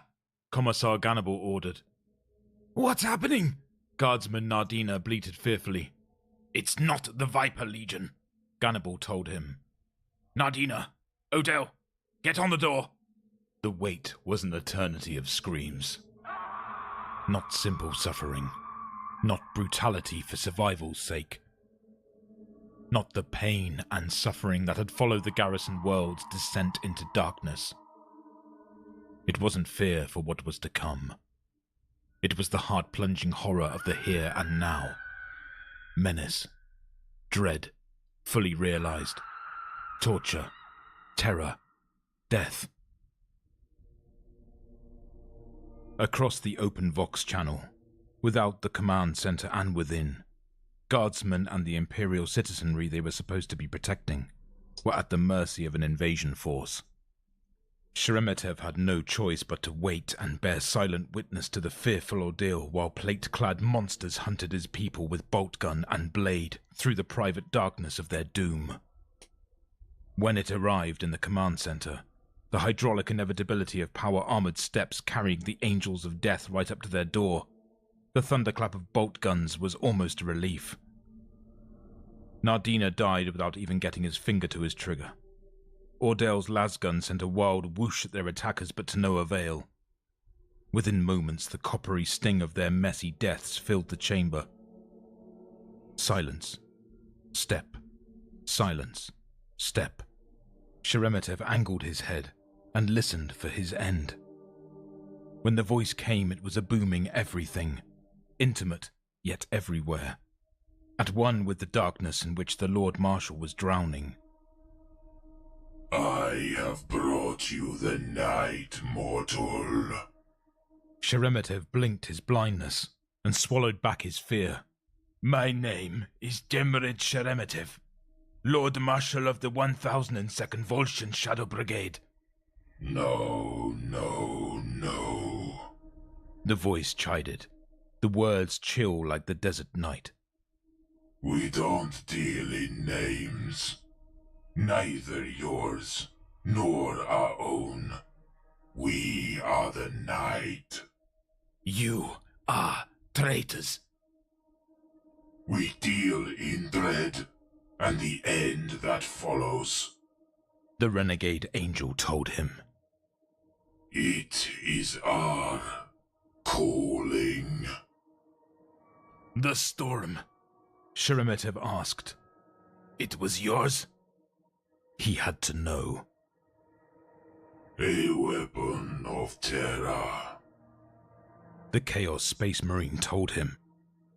"One of many at our disposal, Imperial Pig. Now, listen carefully." The darkness gave an order to one of its own. There was a scuffle. Sheremetev could hear Gannibal's feeble grunts of exertion against the Chaos Space Marines that held him. He reached out, but flinched as the Commissar's bolt pistol went off.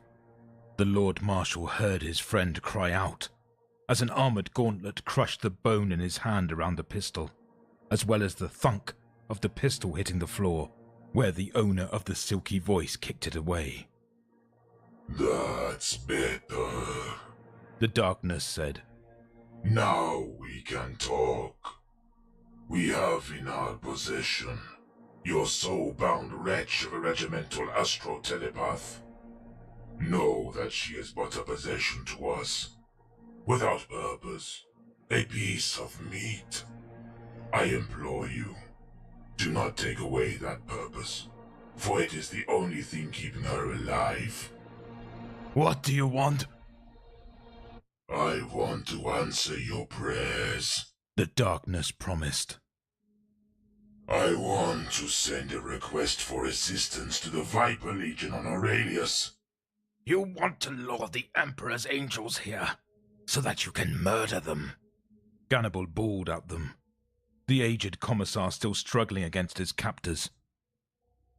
"The witch will help us in order to save her Psyker skin," the darkness told Sheremetev. But for Aurelius to take us seriously, we need your regimental authorization codes. The ones you are going to give me. Don't give this monster anything! Gannibal roared. The darkness gave another order, an instruction that was only made complete by the hideous screaming of the commissar that followed. Do you hear that? The darkness put to Sheremetev, coming in close. He lacked foresight, and I'm taking his eyes. He wasn't going to need them. I'm here thinking about what else he might not need, and he will be but the first. I'll bring in your men, one by one, and take them apart before you. You'll hear their screams. You'll feel their blood spray against your face. Sheremetev was shaking his head. I beg you, don't do this. No, I beg you. Do not take the selfish path. I can't give you. You can. The darkness insisted. You can, and you will. And here is why. Nobody's coming to help you, to save you, to avenge you. My vessel is positioned to destroy any vessel attempting to leave or enter the system. After deploying the atmospherics, you took for a pretty storm. We sat in deep orbit for days just to listen to your tiny garrison world tear itself apart. The screams. The merciless degeneration of order into chaos, robbery, and murder. Before we even set foot on this planet, we savored it all. Do not doubt our commitment to your suffering. Do this, and I promise you my mercy. Timrid! No! Gannibal moaned. You have to. The darkness told him. So close the words seemed to proceed from his own broken mind. I have to. Sheremetev finally agreed. The astro-telepathic authorization code. 4, 2, 7. The Lord Marshal told him miserably. Psi, Sigma, Epsilon, Delta. The voice was suddenly distant once more. The Chaos Space Marine in Congress with his dark brethren. Ensure that she tells them that this miserable world belongs to the Night Lords. The darkness seethed. And exaggerate reports of our number. I want the Viper Legion to send everything they have. Then, to another renegade angel. Have the Tenebrious hold low orbit, and stand by to receive our Thunderhawks. Then, set a course for Aurelius. Yes, my lord. For Sheremetev, there were no words. We bring the night. The darkness told him. We brought the night to your wretched world. And while the Viper Legion mobilizes their companies, rushing to the aid of your corpses, we will bring the terror of the night to the Angels' home world. Sheremetev heard Gannibal moan. Mercy! The Night Lord chuckled darkly. Your people shall die of thirst. The darkness told him. Of starvation. Of each other. You, however, who have been such a use to our cause. How could I not grant you an angel's mercy? Sheremetev heard the clunk of the Night Lord's bolt pistol priming. What do you think I am? A monster? Did you know that Gain Super Flings were created by award-winning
What? Damn it. Got out of the line.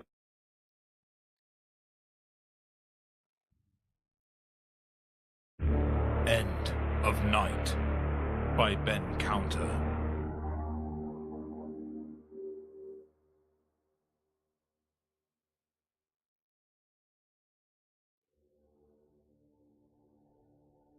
For those who say there is no beauty left in the galaxy, said Memnagon, let them look upon this.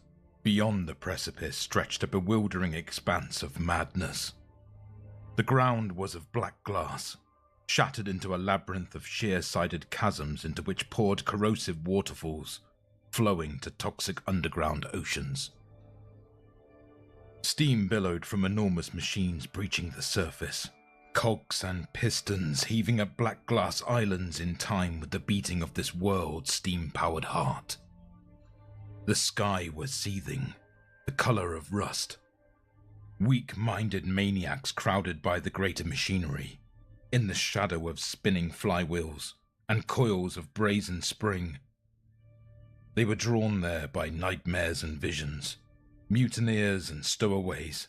They leapt into the workings, lubricating the workings with their blood in frenzied offerings to the Lord who sent them their cooling.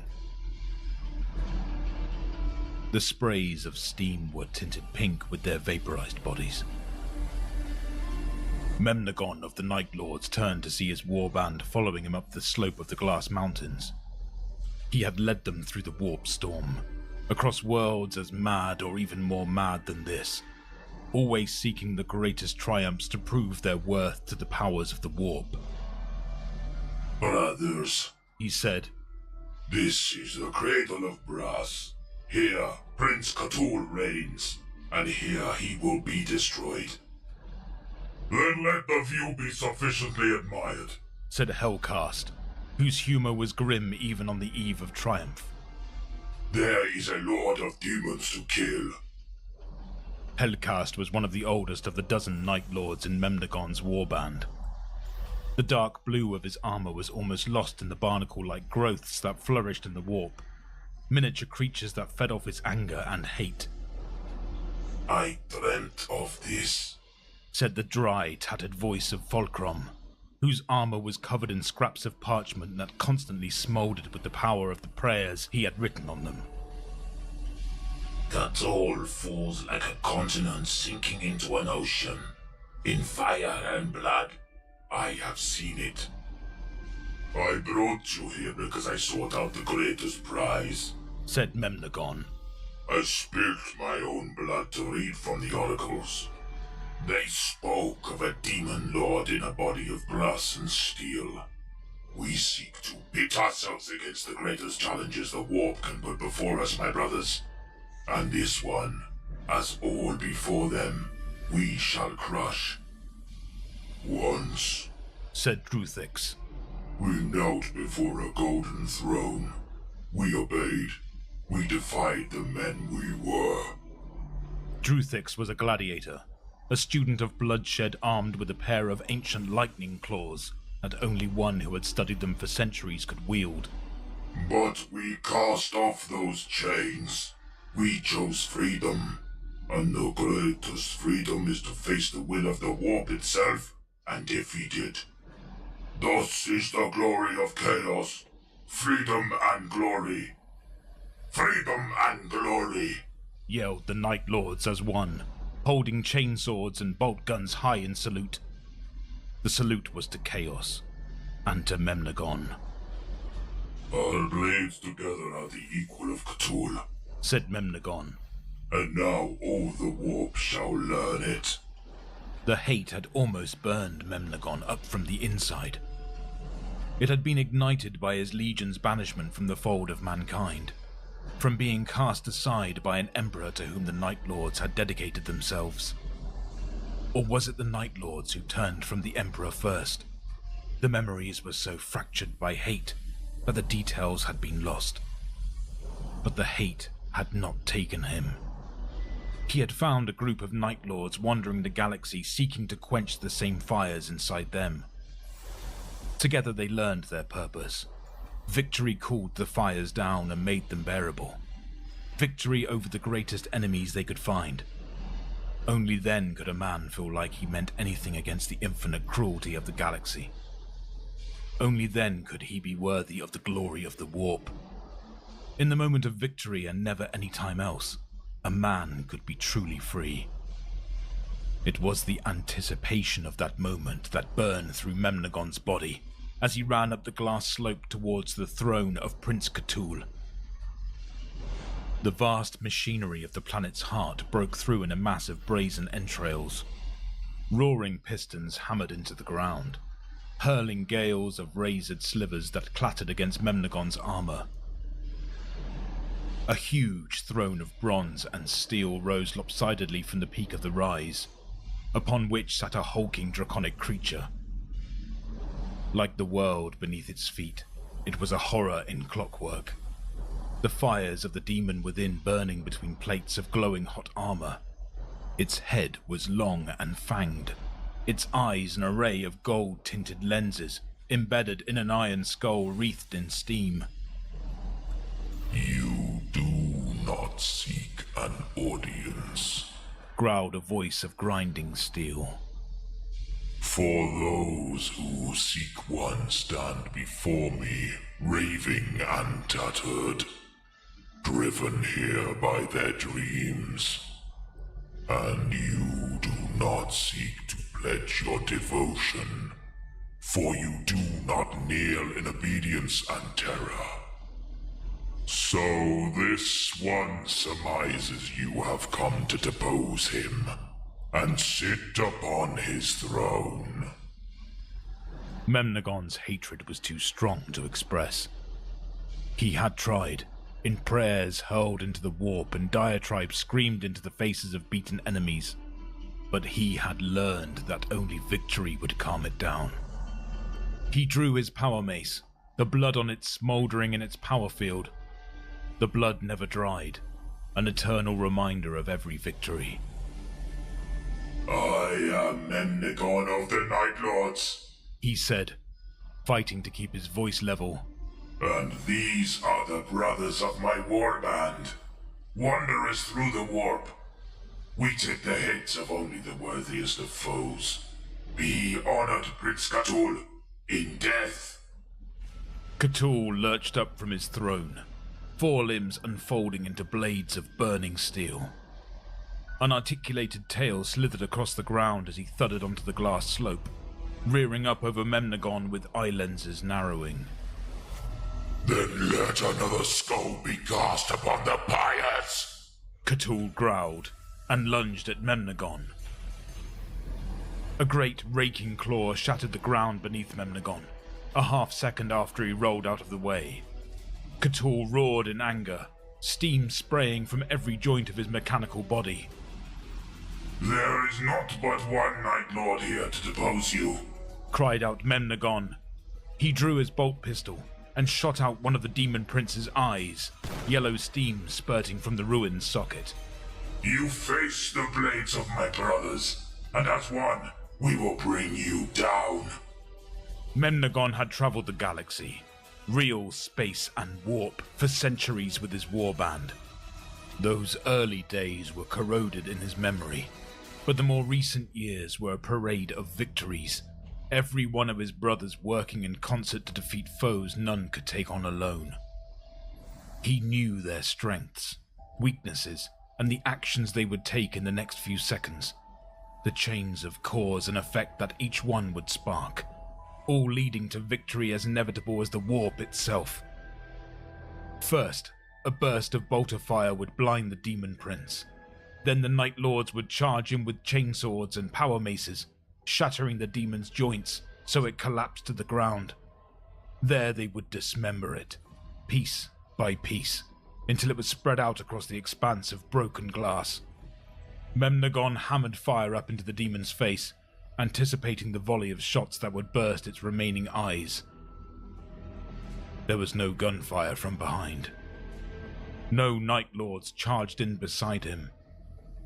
Memnagon glanced back, risking a split second with his eyes off his enemy. At the base of the slope, the warband stood, watching.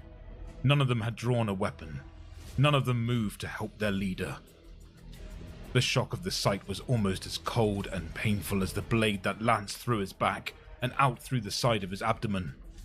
Almost, but not quite. Memnagon grabbed the blade and snapped it off, giving him room to slide himself off it, even as the pain ran through him. He shut the pain off, ordering that weak human part of his brain to fall silent. Memnagon turned, one leg buckling weakly under him. He was on one knee when Cthulhu's hand came down again, this time the blades of his claw cutting down through both of Memnagon's shoulders, carving down to his waist, through lung and intestine. Memnagon flopped backwards, and as the colour drained out of his vision, he could see the warband still lined up below, unmoving. They did not flinch or draw a single blade as Prince Cthulhu peeled Memnagon apart and cast the gory chunks of his remains across the shattered glass. There was nothing left on this world for them. Their spacecraft, a corroded and misshapen gunship inhabited by a surly enslaved demon, squatted like a black metal toad in the obsidian valley where they had landed. The light of the pyre flickered against its pitted hull, the pyre on which what little remained of Memnagon was burned. "He had to die," said Fulcrum as he stood over the fire. "Chaos is freedom. In pure freedom, no one man can rule over another. By proclaiming himself above us, Memnagon violated the freedom that is chaos.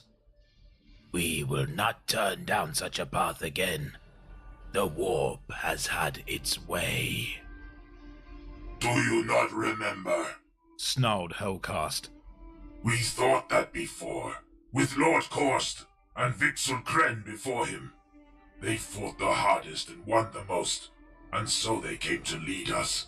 And then we abandoned them to their deaths, because Chaos will not have one of us lord it over the others." He looked around him, at the other Night Lords of the Warband who stood silent in the wake of his words. "None of you remember. The warp corrodes our minds, it is true. I cannot remember who I was before I took on these colors. But surely you can remember the deaths of those who went before Memnagon." "Be silent, Hellcast. Damn your guts." It was Druthix who had spoken. "This is our quest. We defeat the weakness within as well as the enemies without. Memnagon died. We all understand why. Thus we throw off the weakness of his law and come closer to chaos." "But we will come no closer," replied Hellcast. "It will happen again. Maybe it will be me. Maybe you, Druthix. Maybe even this pallid youth here." Hellcast jabbed a finger at Fulcrum, the youngest appearing of the warband. "But one of us will come to lead the rest again. He will believe he is different, that the rest of us will forgive him his law and let him live when the victories come rolling in. But he will be wrong, and we will abandon him, and he will die. How many times has it happened? 10? 100? 1,000? "Then break the cycle," said Fulcrum. His eyes were wide, as if he was in the grip of one of his visions, when the landscape of the warp unraveled before his mind's eye, and he could read the future from its contours. "Throw yourself on the fire, or take that bolt pistol and put a round through your skull. If that is, you think that it will grant you an escape." Hellcast looked down at the pyre, which was burning low, leaving only a few chunks of charred bone. Did we once think we could rise above chaos? He said darkly. And seek to impress its gods with our triumphs? Are we being punished for our arrogance? Is that why we are here?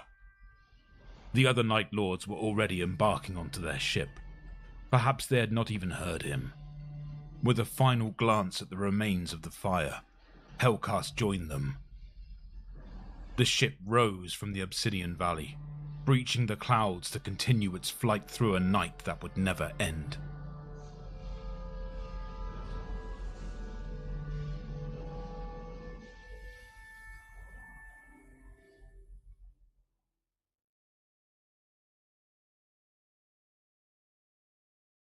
Damn, was that it? All right.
All right, you guys. I think that's it. Check out the Terminator. We still didn't do the highlights or the decal, but I think I'm gonna call it a night here. How's it look? What do you think?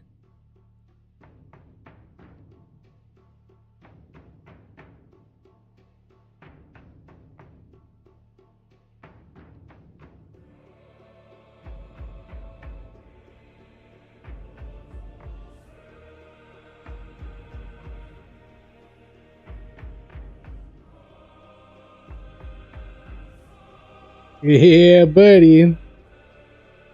Not too bad. Thanks, dude. And then we fixed up some of the old ones a little bit. We added some silver to their face mask, respirator thing. We added some silver to the backpack. We added red to all the purity seals that the old ones that I had. For the old ones that I had.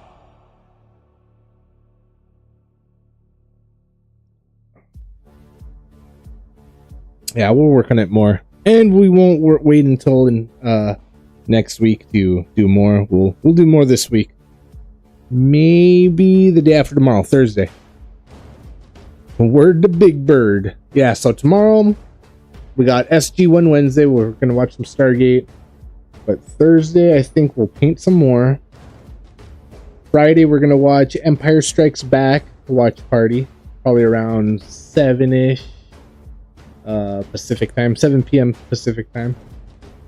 I'm not too sure about Saturday or Sunday. But Monday we'll be back with something. Because our Monster Mondays that we were doing on Mondays are pretty much done for. So Monday we'll see what we do.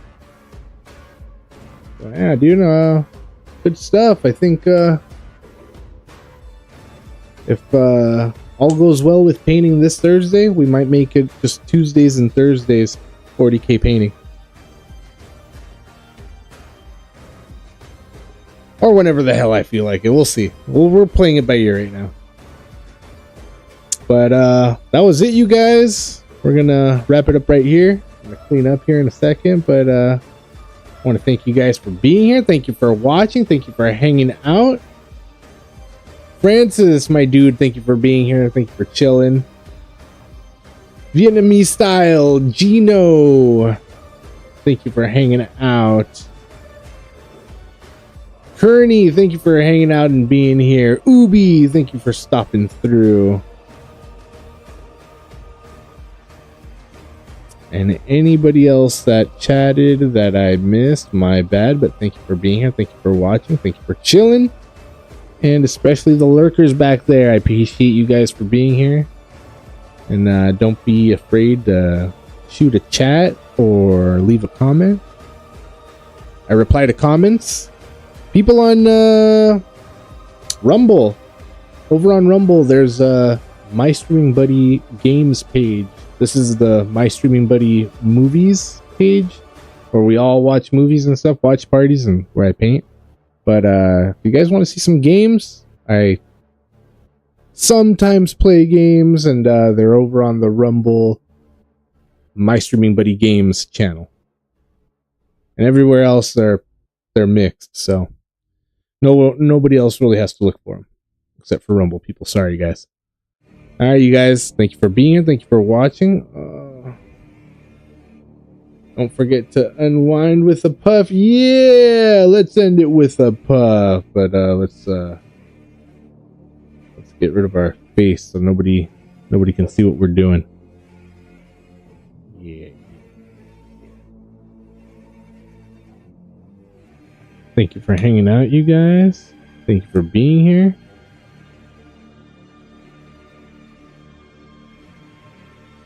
All we're going to do is clean up our table, our area, put away our paints, wash our brushes, and hit the hay. It was fun hanging out. It was fun chilling. Cheers. Smoke that, drink that, all that.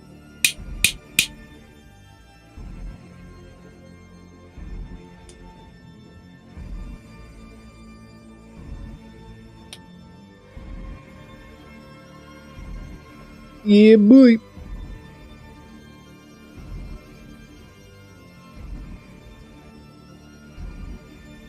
Good stuff. Thank you guys for being here. Thank you for watching. Thank you for chilling. I will catch you guys here tomorrow for some Stargate SG1. Thank you for chilling, and I will catch you guys later. Peace.